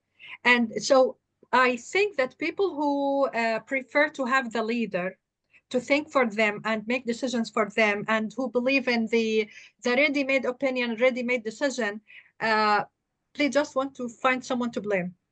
Mm-hmm. That's Yeah, easy. yeah, and that's it. Okay, just think of me, and if things go wrong, I would say because of him, he's not a good person. So um, I 2 points left for me with me. I mean, the father of the crowd psychology, Gustave Le Bon, he's a French, right? So he wrote the book The Crowd, the study of the popular mind. Have you read it? I have not read that exact book. I've read the outline of it. I go with Carl Jung. I do a lot of Jungian philosophy. Me too. Because you're a Okay. mystic, probably like me, Jana. Yeah. You so that you have things in common, yeah, and a lot of things in common. So he talked about the crowd, and he said that individual characteristics are different from the crowd characteristics as long as the person decided to join the crowd. And when he defined the crowd, he said it's not that people gathering, it's that people are alike regarding the feeling and the way of thinking. Even if they are physically separated, psychologically they are united. Okay. In this case, it would be easy for a skilled speaker to manipulate them Very much so. as long as he is away from reasoning, rationality. Okay. And he can, he can exaggerate, affirm, repeat, and so in this case he would uh, uh, control them just easy. Okay, because in this case they would have he was talking about the simplicity of mind of the crowd. Okay. So yeah, I was thinking about it. How about if I isolate myself from the from the crowd? Okay. And then I decide if I want to get back to them, because I believe that change doesn't mean that I have to switch. I have to change, completely change. Change means I can stay Muslim, I can stay Arab, I can stay as I am. What changes is my perception, is the explanation that I received. It's widened, and I got things, I got the big image, and the big picture, instead of only looking at the details and the puzzle without being able to distinguish which part in which place. And the last thing I would talk about is the liberation psychology, because while I was preparing for this session about the decolonization, I read about it, about healing through liberation psychology. And they talked about number one, de-idealization. I mean, you have to critique the values, the core beliefs, and then you have to decide. You can decide for yourself if they are good or bad for you. And then he talked about the alienation, because materialistic and the capitalism system um, focuses more, and it gives hyper individualism. Okay, so that people would get disconnected from others. So we should fight this as well. Okay, work in this, that you are alone, you are individual, you have your own characteristics, but still you belong to a bigger. Need a group to belong to, whether it's your family, whether it's we have what we call the PH family. I don't know if that's something that's global or not, but PH family is a family you build from people who you find that are always your cheerleaders, who are there for you. They're honest with you, they're authentic with you, but they accept you, what we like to say, warts, gas, and all. For your quirks, they don't necessarily agree with them. I mean, we can disagree on really basic things, but yet we still are part of a group that cheers for one another and holds each other's hand, lifts one another up. Luna, shush. Sorry, dogs. And once one starts, they tend to all get going, and she's a pain in the butt. Um, group think. Group. You talked about the crowds. Crowd think. Once one starts, it's like when somebody starts a wave at a sporting event. The wave, the audience wave, or everybody participates. Do I really want to stand up and throw my arms in the air? No, but if I don't, I'm the killjoy who ruined the wave. So is it going to hurt me? No, I'm just not really a joiner. That's not my personality. But we build our groups if we don't have built in, like family, like partners or siblings or something, then you build a family. And I've been very blessed. Mine is diverse. It comes from all over the world. And I feel incredibly blessed to be able to have these kinds of conversations with people who are part of my family. That would be you and your family, Lana. But who also are part of a learning community all around the world. And I feel very blessed to have those choices, to have those people in my corner. That's what I like about talking about intellectuals. I mean, you can exchange ideas. You get away from people discussing people, and you discuss ideas. You discuss spirituality and the things, how we can work on ourselves in the first place before changing others. Yeah. So yeah, I believe in that. And unhappy people talk about other people. Interested people who are growing, developing, who are on a higher spiritual plane, talk about things or ideas or mechanisms, choices, but they don't talk about people. We don't have, our whole life isn't focused on, is our lipstick right? Is our look on point? Do I have the right shoes? Am I wearing the same purse, carrying the same purse or the same whatever as everybody else? Dolly. Yeah, go ahead. I just want to share my experience with my project, which is Daifuna Kitab. Our guest is a book. So they keep asking me, and what's your purpose of running such a project? I keep telling them I'm enjoying my time. I'm not thinking of any purpose, to be honest. I'm enjoying my time. That's it. As you mentioned before, I'm establishing my own community. I'm trying to be surrounded by the people that I believe that they would understand me without explaining myself in different language and try to, oh, no, okay, خلاص, no, it's useless, خلاص, no need to, I have to stop this. And what I really enjoy is after the sessions, the discussion that goes after the session. After we watch the video and then there's this idea and this point and someone says this and that, I really enjoy this because I spent a week talking about it till the other session comes. So yeah, Susan, I need your answer for your questions about how can we decolonize our minds and mentality. Well, I think one of the things is what you embody, Lana. So the fact that you have decided to create a project where the focus is on the journey and not the end product, that's one way to decolonize your mind. Because thinking of things as end product is actually an imperial way of thinking. So indigenous ways of doing is we're process, and everything is cycle and everything is a journey. And I really appreciated, Lana, when you said that, you know, in order to understand your identity and what you wanted and what you didn't want, you separated yourself. And this is actually in the Bible and the Quran. Like every single one of our prophets, they go and they separate. They either go to a dark cave or they go on a mountain or whatever it might be. And so this is part of the journeys. We are individuals, but we're also groups. Even that's why we have the Trinity. I think a lot of Muslim people don't understand that 3 is 1. You're just going to have to learn Pythagorean numerology, okay? 3 is 1. In fact, 3 is the first number. And 1 is God, Allahu Ahad, he's 1. Okay, Abdul Wahid. It really means 1. And then 2 is when there's movement. You need, how are we going to get creation? Well, you need a force. How can you get a force? You need opposites in order for that motion to happen. And so 1 is the first number, and then you have 2, and then 3, 1 is the numeral, and then 3 is the first number. So 3 is 1. And I'm going to show you something because I know you're like, you're insane, Susan, which I am, but I'm also right. Crazy and right. So for example, if I have the first letter of the Phoenician alphabet, the first letter of the Phoenician alphabet is 1, 2, 3. It's a triangle. It's a trinity. Okay. The first letter of the Arabic is 1. You see? But they are both the same. A. So 3 is 1, but it's the first 1 in the material world.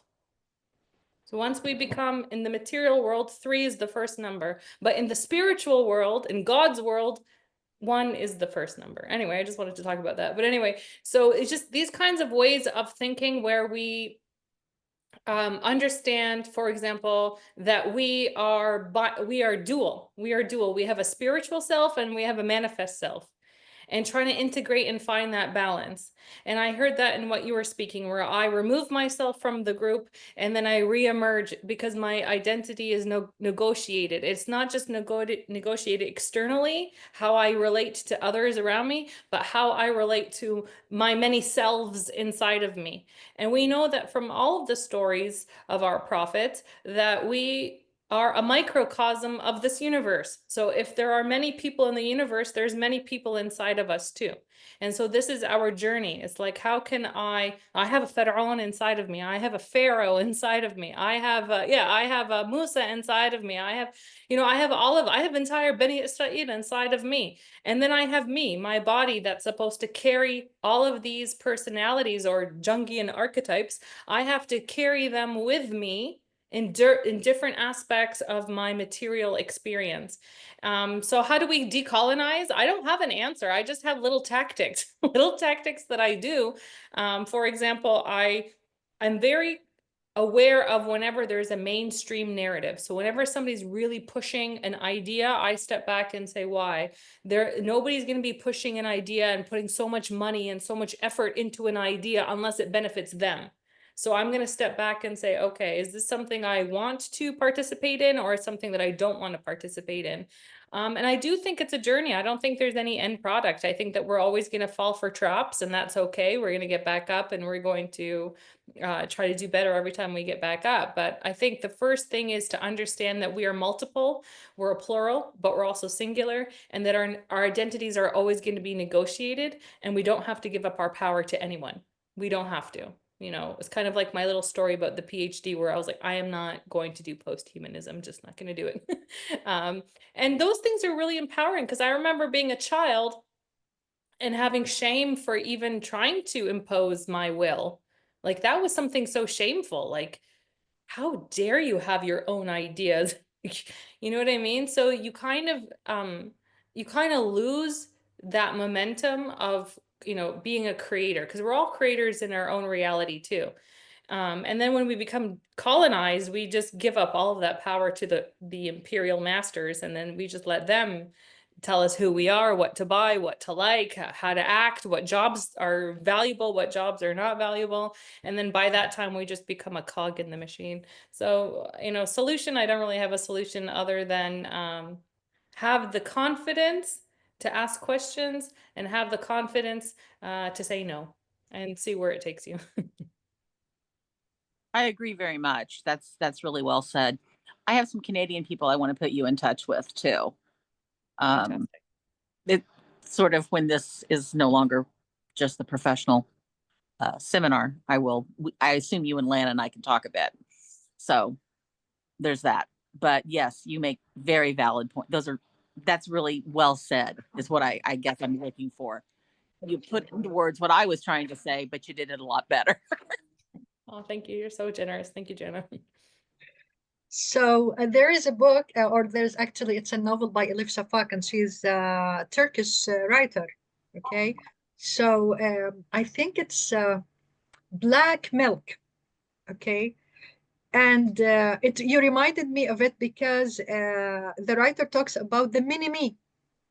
There are different, I think, seven characters, and all of them represent the speaker, or the character in the story. So whenever she wanted to make a decision, all of them sit on a rounded table, and they try just to discuss and to negotiate, and then they came with the one should have the power over others, and it depends on the context and on the situation to make this decision. So you reminded me of that this helps me a lot to believe in myself, that it's okay to talk to yourself. It's okay to be angry at yourself and happy and proud of yourself, and at the same time have all those, mixed feelings in one situation, because the many me's are there, and they are trying to discuss the issues. And then another idea came to my mind while you were talking about, I should I think there shouldn't be a conflict between what I see in reality and what I believe in. So once I ask, how come I know this and this is happening the opposite? So in this case, I have to judge and to negotiate, right? So because whenever I am hickey, everything goes around me smoothly.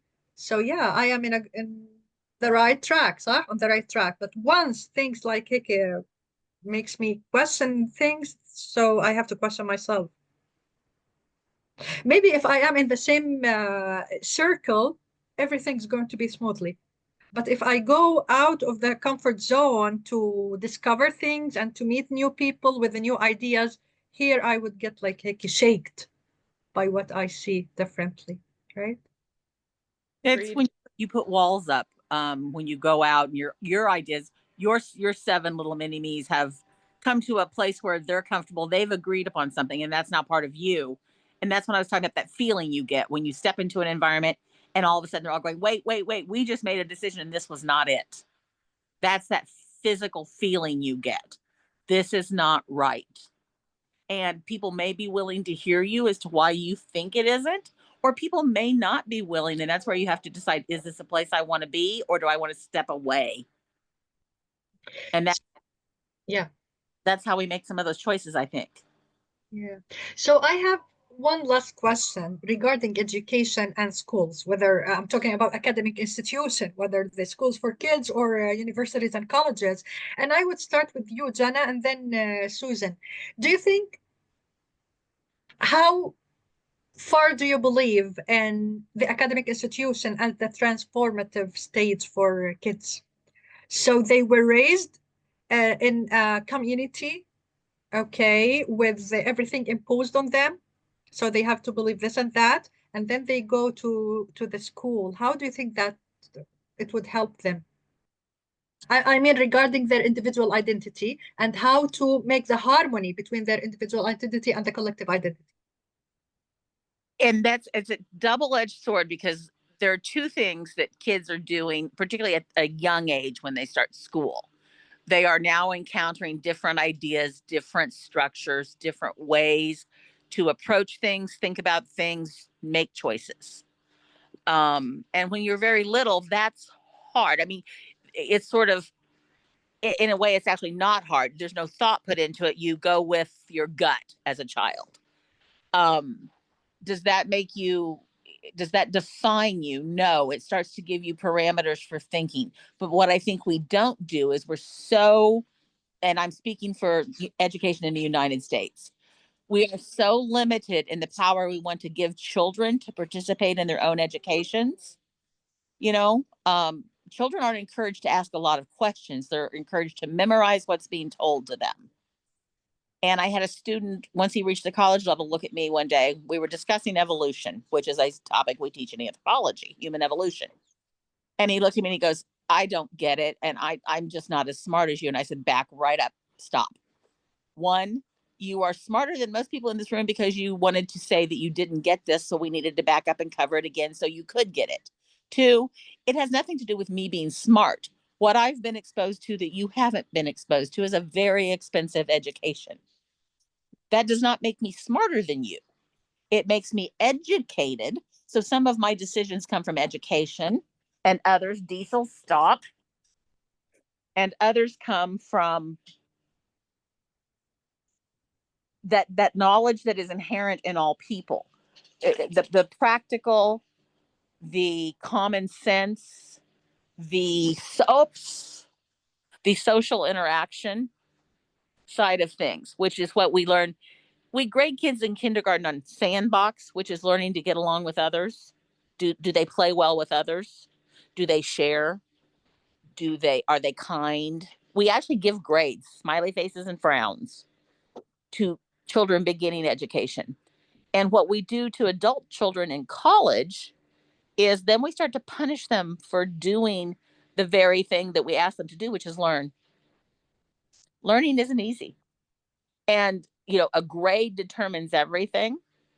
Well, that grade needs to be based on more than just yes or no answers to questions or multiple choice test scores.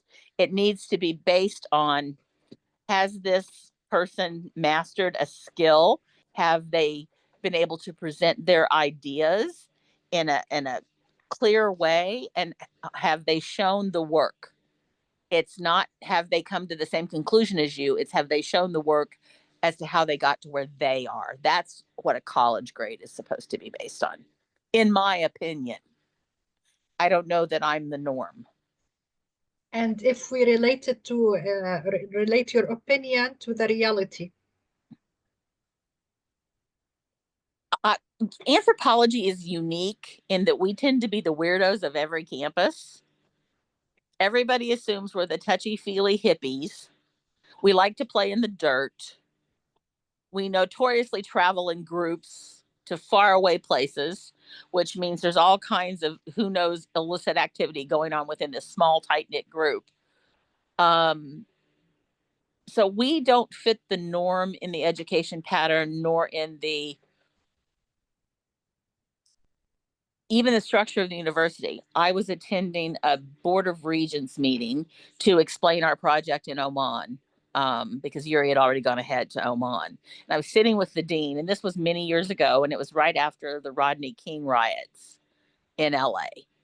And the president of the Greek fraternities stood up Not remember, I'm sitting next to the dean of humanities and liberal arts, which means she covers like history, she covers anthropology, she covers psychology, those various disciplines, right? And this guy stands up and he's so proud of himself. He said, "We should have a class. We should have a class about how people are different." And I was like, "We have anthropology, we have psychology, and we have history. Um, you're not even aware of what your own education is providing to you. But you're a big man on campus. You're an example. You're head of the Greek fraternity. You're the president of the Greek fraternities, all of them, and you aren't aware of what university education offers you." That was scary to me. And then at the same meeting, this was George H.W. Bush, and we were talking about requiring foreign language because America does not really, I mean, all of you who have been educated outside of the United States have at least 2 languages in your education. That's not required here. And the college was kind of thinking about doing away with it. And the board of directors, the man's statement was, "Well, if English is good enough for George Bush, then it ought to be good enough for MSU." Excuse me, Bush was ambassador to Japan. He speaks Japanese. People just don't get that. And it's important that they start to understand what an education really offers them. So again, you know what? Because we were talking about the colonized people, even the colonizers, in a certain way, are colonized Yes, by their absolutely. idea, because they would think that because we were Susan mentioned the inferior complexity, so they have the superior, right?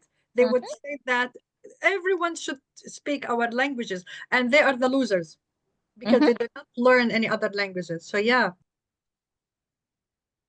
Yeah, I it's mean, really this equation, all are victims. It's not only one part. Yeah. absolutely. And I'll just add about education, where it's really like here in Canada, it's really about socialization more than it is about transformation. So that's unfortunate, but it's just the truth. So what do I mean by socialization? Where they Yeah, just want you to just act wanted you as to explain more. Oh, yeah, sure. So, socialization, what I mean by that is like certain values that they impose on you, certain habits, ways of thinking, and ways of doing, rather than actually being a critical thinker, an innovator. They're not really interested in that. Could be because we're just a colony, and so there really is no investment in that, where we invest more in foreign innovation and we sell it to ourselves at high premiums. And that's also because we're a subjugated people. We really are. But I don't consider us victims because we benefit a lot from the real victims, like, the blood diamonds in Africa and pillaging people's fertile land, and especially the Americas, the Latin Americas, we really benefit off of them as well. So, but yeah, we are definitely, in order to feel superior, yeah, we adopt these certain ideas that we are of the colonizers. In fact, I work at a place where we're supposed to be doing decolonization of lands and whatnot. Everyone who is quote unquote white introduces themselves as a settler colonist. They will not introduce themselves as an immigrant or a second generation immigrant or third. They won't. Because in their mind, a white person cannot immigrate to Canada because Canada is an extension of their empire. I'm just going to my other home. So I noticed that. And then one time an indigenous person heard the white person introduce themselves as a settler colonist and started like making fun of her. Like, "Oh, so are you the one who stole my house? Are you the one who killed my family? Like, why would you introduce yourself like that?" And it's because they refuse to call themselves an immigrant. They won't do it. But anyway, so those are the certain things that we have in our curriculum where we are entitled to this land. That's number one. Indigenous people are, they're considered immigrants, by the way. They're treated like immigrants. That whenever we talk about immigrants, Indigenous people are in that category. This is how it is. And there are certain social values that you must have which are the imperial values, which include, for example, so the owners of the land are considered immigrants in your place. In other places, they are considered the minorities. So Yes. this could work. Yeah. Yes. So, In the United States, Donald Trump signed an executive order giving the Department of Justice the power to declare indigenous people immigrants and take the right to vote. And I am livid. I am so angry. And I mean, we're all immigrants. Trump's married to a true immigrant. You know, he's always married immigrant women, primarily Eastern European immigrant women. That's fine. That's his thing. That's their thing. That's between them. I don't care. But to turn around and tell the people whose ancestors got here walking across the Bering Straits when it was frozen, taking deadly boat rides, taking whatever, and came here. They're indigenous. This is their land. We took it from them and reclaimed it, and now we're trying to take over and decide what will be done with it. I mean, I'm scared that the next thing he's going to go after is all the protected sites that are cemeteries. Yeah.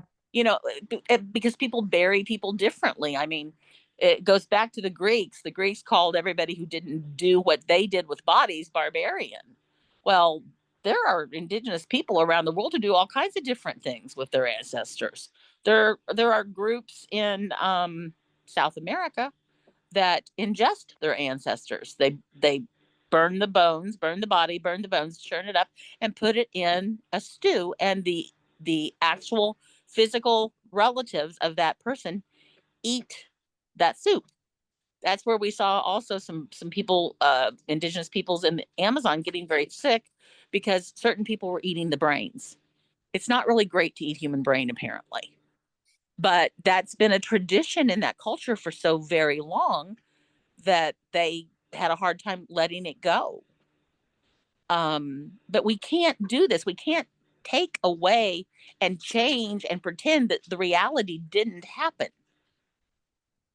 We stole this land, and we are the immigrants. yeah. And sometimes the explanation and knowing the real story, which is behind the story that we see, really hurts and makes us feel helpless. So we learn. It's العجز المكتسب in Arabic, the learned helplessness, and to feel that we have nothing to do.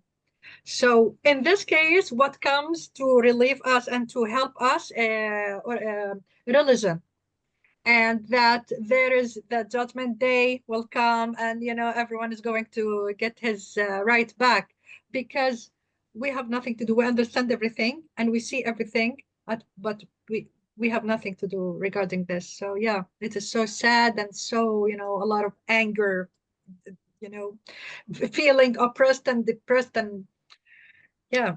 It's not an But I easy.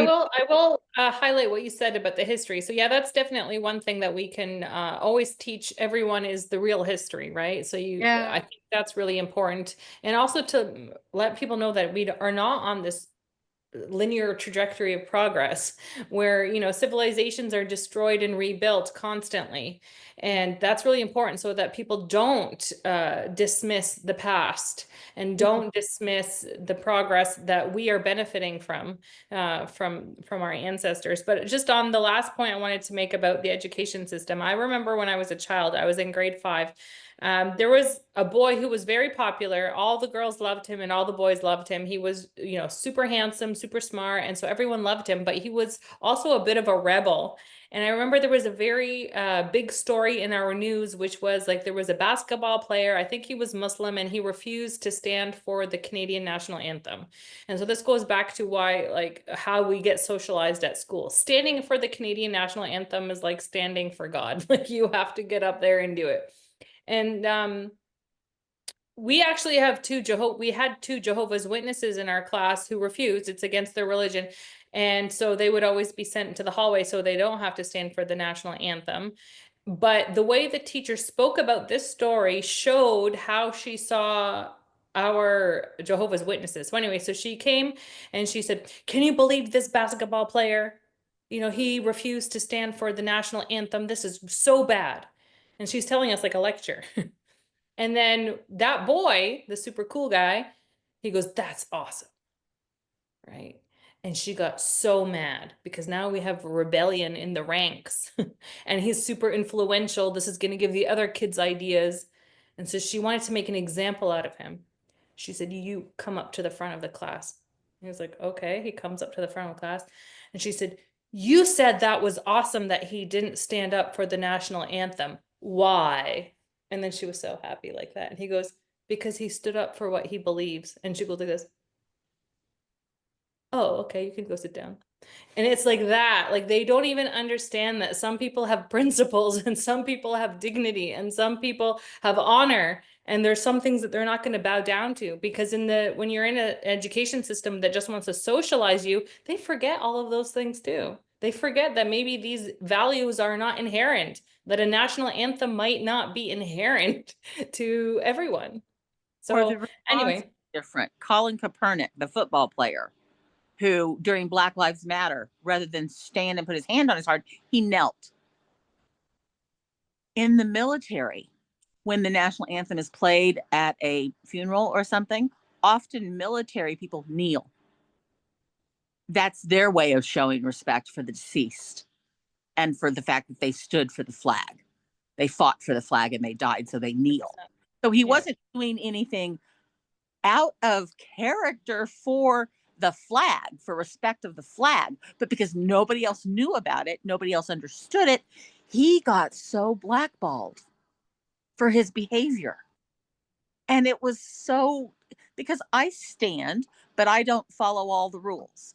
When people say, let's bow our heads in prayer, I don't listen to their prayer. I may speak to my entity, my energy, my whatever, but I'm not following their prayer, because Mark Twain, one of my favorite authors, said, when someone prays, there are two prayers: the things you hear and the things unheard. But God hears both. Mm. He knows both what you are saying and what you are not saying. And he goes on, he wrote a story about it. It's a short poem. It's called The War Prayer. And if you've never read it, do yourself a favor. It's beautiful, it's truthful, and it leads to more questions, which I love. But it's really worth the read. It's like 2.5, 3 pages. It's a really, really good read, because let's all pray. Let's all bow our heads in prayer. What is everybody praying for? If you're praying for a victory for something, then you're praying that the opposers to that are then squashed, beaten, defeated. Is that really what humanity's supposed to do? And that's where people begin to really be different. I think you and Lana and I are much on the same page. No, that's not what humanity's supposed to do. And we're careful about how we choose our heroes. But other people just glom on to whoever the John Q. Public says is good today. And we're seeing that right now in our country through these most recent elections, and it's terrifying. I mean, in 11 days, so many things on the books are changing. And that's scary. I'm worried. Very worried. But talking about the curriculums, because we had a meeting via Zoom with Suzan, and we talked about the curriculum that taught to immigrants, okay? And, the terms used to cultivate and to shape the mind of the immigrants. So I was thinking from that time, and I want to ask you, Jana, this question. Don't we believe in the new generation's minds and their way, mentality, and their way of trying to find the truth? Because you are worried because of the curriculum, right? The education system. Well, I'm worried because people are afraid to challenge the government, and they're cracking down on the systems that would teach them to challenge, particularly the colleges. I mean, Still, yeah, sorry for interrupting, but because you in Canada and in the States, children are taught, first of all, they learn how to unlearn, okay? And they have critical thinking.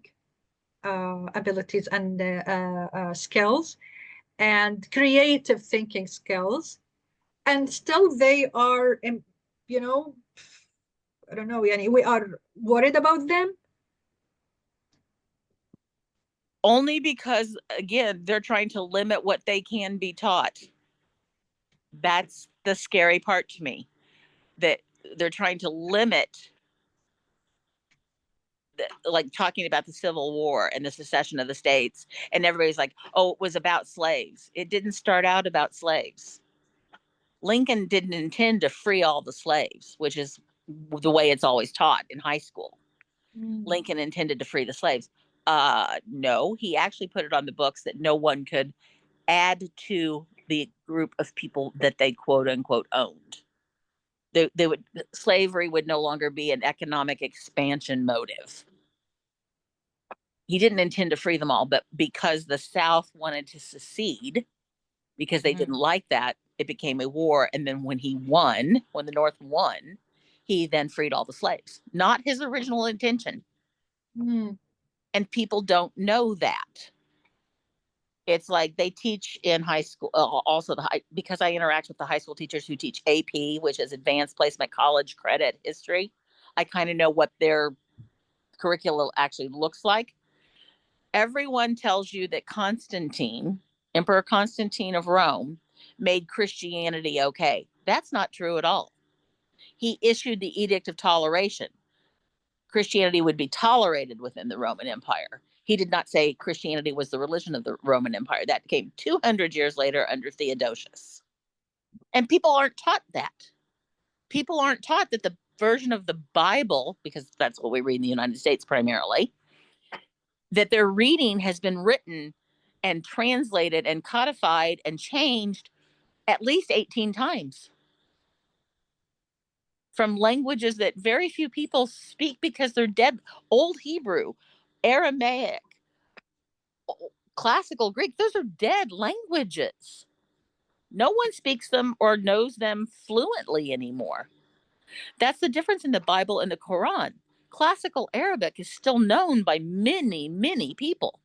And that is what the Quran is written in. So you can read your religion in your own language, or a language that you are taught and familiar with. We're reading a translated version where sometimes Jesus speaks in red letters. That tells us to pay attention. But yet those are the red letters that we ignore in our behavior. Yeah. So you reminded me of a podcast I attended, and the speaker talked about using the AI to come with the truth about certain topic. Okay, so he asked the AI, like the ChatGPT, to come up with the idea from different languages. He talked about the Urdu, about Arabic, English, French, and I think Spanish, and give me the result. Because when he asked ChatGPT, like it's another AI program, but when he asked him about every single history in different language, in every language, it came up with a different story. Okay, but then the conclusion was different virgin of the virgins that mentioned. So that's why when Suzan talked about the history, that we have to study the history. So yeah, I believe that we should read the history and we should taught it to our kids, and from different resources, from the let's say the winner side and the victim side, okay, from both sides, and a different background, let's say, and to read the history of others. In this case, as Suzan mentioned, I would feel okay that you said, Suzan, that civilization breaks and then rebuilt and then break them. So yeah, it makes sense for me, instead of thinking that, yeah, he's the winner all the time. So in this case, we feel safe. We feel that this is the, what is it in English? The circular of history that goes, the power, the circular of power, right? Surat al-Rum, Yeah. right? Yeah. Yeah. The Byzantines have been defeated, but they will rise again. That's just the way things go. It's always cyclical. But I would say, just to push back a little bit, the Palestinians, Lebanese, and Syrians' official language is Aramaic. And there are many Aramaic speaking people today, but they're systematically being targeted. So you can ask yourself why. Has that language changed the way, say, Greek has? Because we have classical Greek versus modern Greek, and they're I very don't think so. I think it's the same Aramaic as okay. Jesus. But Okay. it's so hard to find because I identify as like, if I want to say my original language would be Aramaic. That's Okay. where that's the language of my people. But if I try to find like courses on Aramaic, it's almost impossible. And then when you do try to find a course, they'll just give you like biblical Aramaic. Right. Old Not doc. that's right, not conversational Aramaic. But there's a lot of people, like for example, in let's say Bethlehem, that can still speak Aramaic. And then there were a couple of cities in Syria, but those were the first villages that were attacked. And so I always wonder, is this part of the imperial design to get rid of these sacred knowledge languages? I wonder. Anyway, That's just put that out and there. that's really, thank you for that piece of information. I'm going to rabbit hole that this afternoon and add it to my, lecture notes and things, because that's really important to know. And I was unaware of that. And my Yeah. Lebanese friend has never even corrected me on that. And I'm going to have words with him because Lebanese people usually say Phoenician. They don't say, because Aramaic is like well, as you already know, you're the expert on this, but it's like a branch of Syriac. But the Lebanese people usually don't say that. They usually just say Phoenician. But no, that was the language. It was the lingua franca. But then, of course, there were Arabs that came to the Levant, and then in the 7th century, it was like a complete invasion, and so most of the language was replaced with Arabic. But that's something that even like I speak to my husband, who his first language is Arabic. I'm like, you always talk about how important it is to speak Arabic, but you never realize that that is your colonizer's language. And he gets, for him that's bizarre. That's just, for him, is bizarre. Like, I never even thought of that. I'm like, well, you need to think of that, because your real language is Aramaic and you've never expressed interest in learning it, but then you go around making fun of other people's colonized languages. And then another thing too, just to make it even funnier, because he doesn't consider himself as being colonized or being part of the colonizing class, because the people from Arabia literally colonized and imperialized the Levant.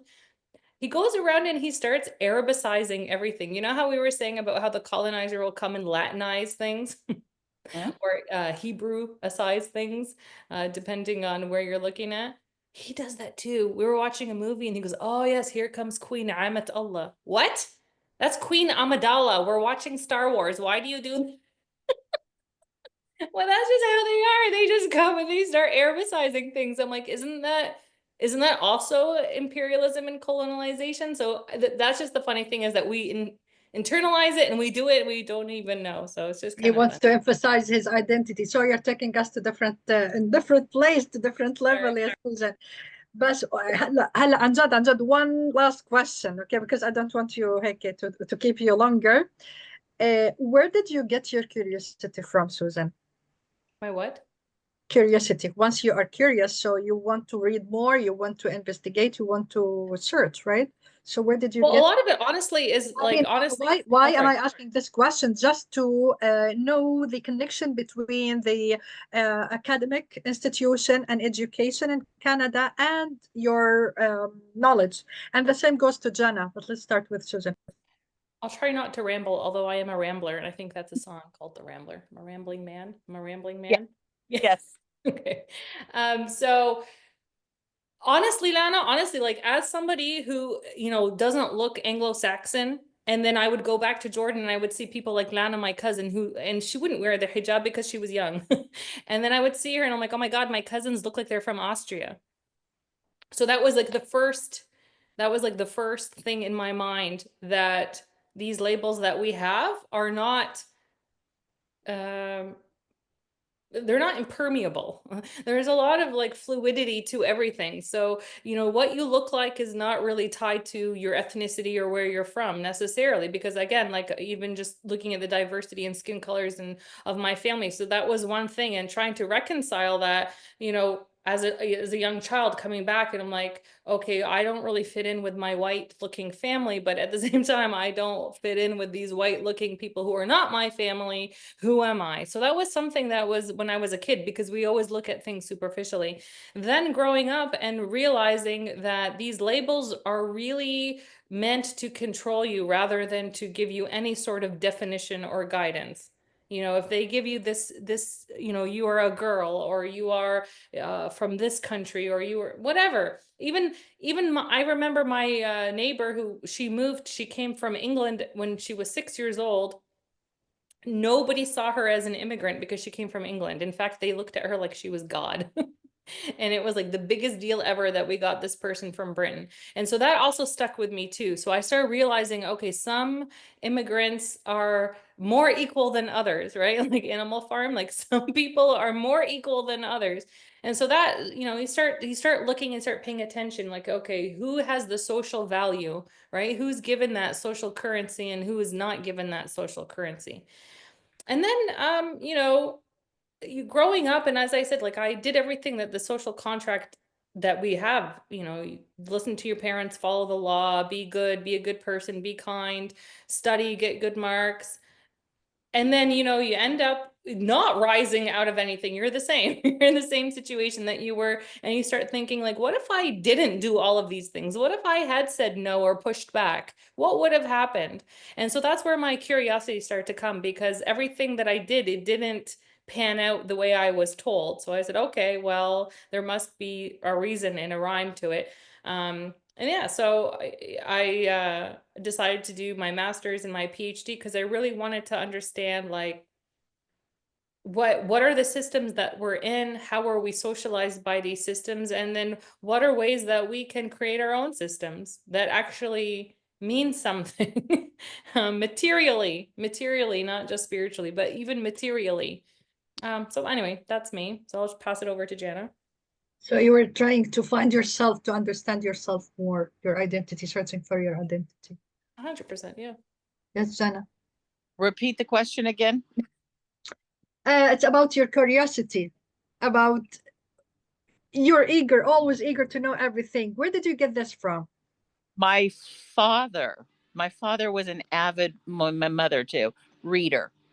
They started reading to me when I was little. I mean, tiny. And I could read myself well before I started school. And I would read with my great grandmother. Everybody in my family read. My dad bought me, they're called the Childcraft encyclopedias, when I was 4. And there was one that listed the 7 wonders of the ancient world. Since then, since that day, I have been fascinated. And I wanted to learn everything. I I read incessantly. I read everything. It's like, and everybody said there's an old saying, you should try everything once. That's wrong. You should try everything twice. Because the first time you try it, you don't know what sensory feelings, what contextual feelings, what emotional feelings, what everything you're going to have. So just try whatever it is that a lot of it applies to food, but other things, actions, you know, like going somewhere or doing something by yourself or with a group. Try it twice, because the first time you're overwhelmed. The second time you're prepared and you actually have the experience. Therefore, you can then rate it as how it fits into your choices and your experiences. So people get mad at me, but I say always try something twice. The only thing in my life I have not tried twice, and this is because experience one was so bad, the elders at Shisser decided it would be, that's one of the sites in Oman. We were working with the Bedouin. They decided it would be fun to make me the guest of honor at dinner, which meant I got the goat's eyeballs. Yeah, that's a hard no. That's a hard no. And they giggled and they knew it would make me sick. But they part of the culture of the Bedouin in the desert, in the Rubahali area, is humor. So they enjoyed this, and it was actually a way of saying you're accepted. But at the same time, it gave them a very good giggle that I literally, it's as if my feet came out from underneath me and flew. I flew to the bathroom. because it wasn't even a concept of taste. It was a texture thing. And I just, bleh. So I don't know that I'll try that twice. But for the most part, I believe you should try everything twice because the first experience is overwhelming. The second one, you're prepared to actually have the experience. But my curiosity is from books, from people telling me there was more, from people challenging me to reach for more. And honestly, because I like life, and life is learning, I think. It's a personal thing. Yeah, so inspiring. Really, so inspiring. So, at the end of the session, Susan, how did you find yourself in today's session? I What did you learn about yourself? Yeah, I really enjoy speaking with you. It gives me an opportunity to actually focus and try to make sense of all of these racing thoughts. I really appreciated Jana coming in, especially opening for us. That way I could tie in some of my ideas with some of the profound insights that she provided. So no, I really appreciate it. And as you both said, it opens up rabbit holes, and you've recommended poetry and books that I shall definitely endeavor into. So no, I appreciate it. I had a lot of fun. Thank you. Yeah, but my question is about you. What did you learn about yourself in this session? I'm That I'm glad you still enjoyed that I'm yourself. still boring, and I still need to, there's just always so much to learn, right? So what is there anything specific? I don't think so, but maybe it will come to me later. I always know this. My takeaway is always this, that whatever I know, there's a lot more that I don't know. Exactly. وفوق كل ذي علم عليم. صح. Yeah. Very nice. Very good. Thank you very Suits. much, Susan. Yes, Jana. I was going to say that suits. And the one thing I'm very grateful for, besides the opportunity to meet Susan and listen to her, is her framework. I really like that framework. As I said, I'm going to go back and sort of set that up into the sort of a parallel to this idea of transitioning through these liminal states and the concept of change and decisions and how that plays into both colonizing and decolonizing oneself. I think it's an excellent framework. So I'm very grateful for that. I'm grateful to have spent some quality time listening to things that I can take a little bit further. I mean, I'm just fascinated by, we all read different authors. I want to read the book you were talking about, the two books you were talking about. The original one that, what was the title of it? The group, is The it called crowd. the The crowd? crowd. Yeah. I want that, and now I want to read Black Milk. So Yeah. I've got books on my reading list and a curriculum overhaul to think about, which So, I'm delighted for. I what think did you learn about Jana in this session? um, that I'm kind of silly. I get nervous and it makes me make jokes, and that I have very consciously been doing things different because, and this may be the key, this may be the thing, and I've only recently recognized this, because I was given the freedom to do so by my parents, by their tolerance of me being allowed to question them. I mean, dinner when I was a little kid, you got to understand, my brother was much, much older than me. In fact, he's not biologically my brother. He was my mom's youngest sibling, but he moved in with my parents because he didn't get along with my grandparents. And so I was raised in a house with three adults because Thomas was essentially an adult. But dinner time was where we talked to one another. And my opinion was valued even when I was quite small. I could ask questions. I was given the right to have an opinion. And I think that changes things. It makes you able to be curious, able to be thoughtful, able to look inward. And I didn't have to seek that permission for myself, which is what I hear a lot of people saying as they venture out to find themselves. I was encouraged to do it. And I think that's the thing that I've learned most about myself. I was truly given a gift. So, thank you for the quality time. And that I really enjoyed the A- presentation. Absolutely. Ladies, what we need to do is get together. I have so many recommendations of things I want to send you guys, these little videos, and a couple of other things. I want to put Suzan and you also, Lana, in touch with my Canadian friends who are active in the social and political framework of British Columbia. They're actually past, both of them. I think she and her former husband are both politicians at some level. But they also write books. And there are just so many things that we can continue to build on and learn from one another. I will put you in contact each other.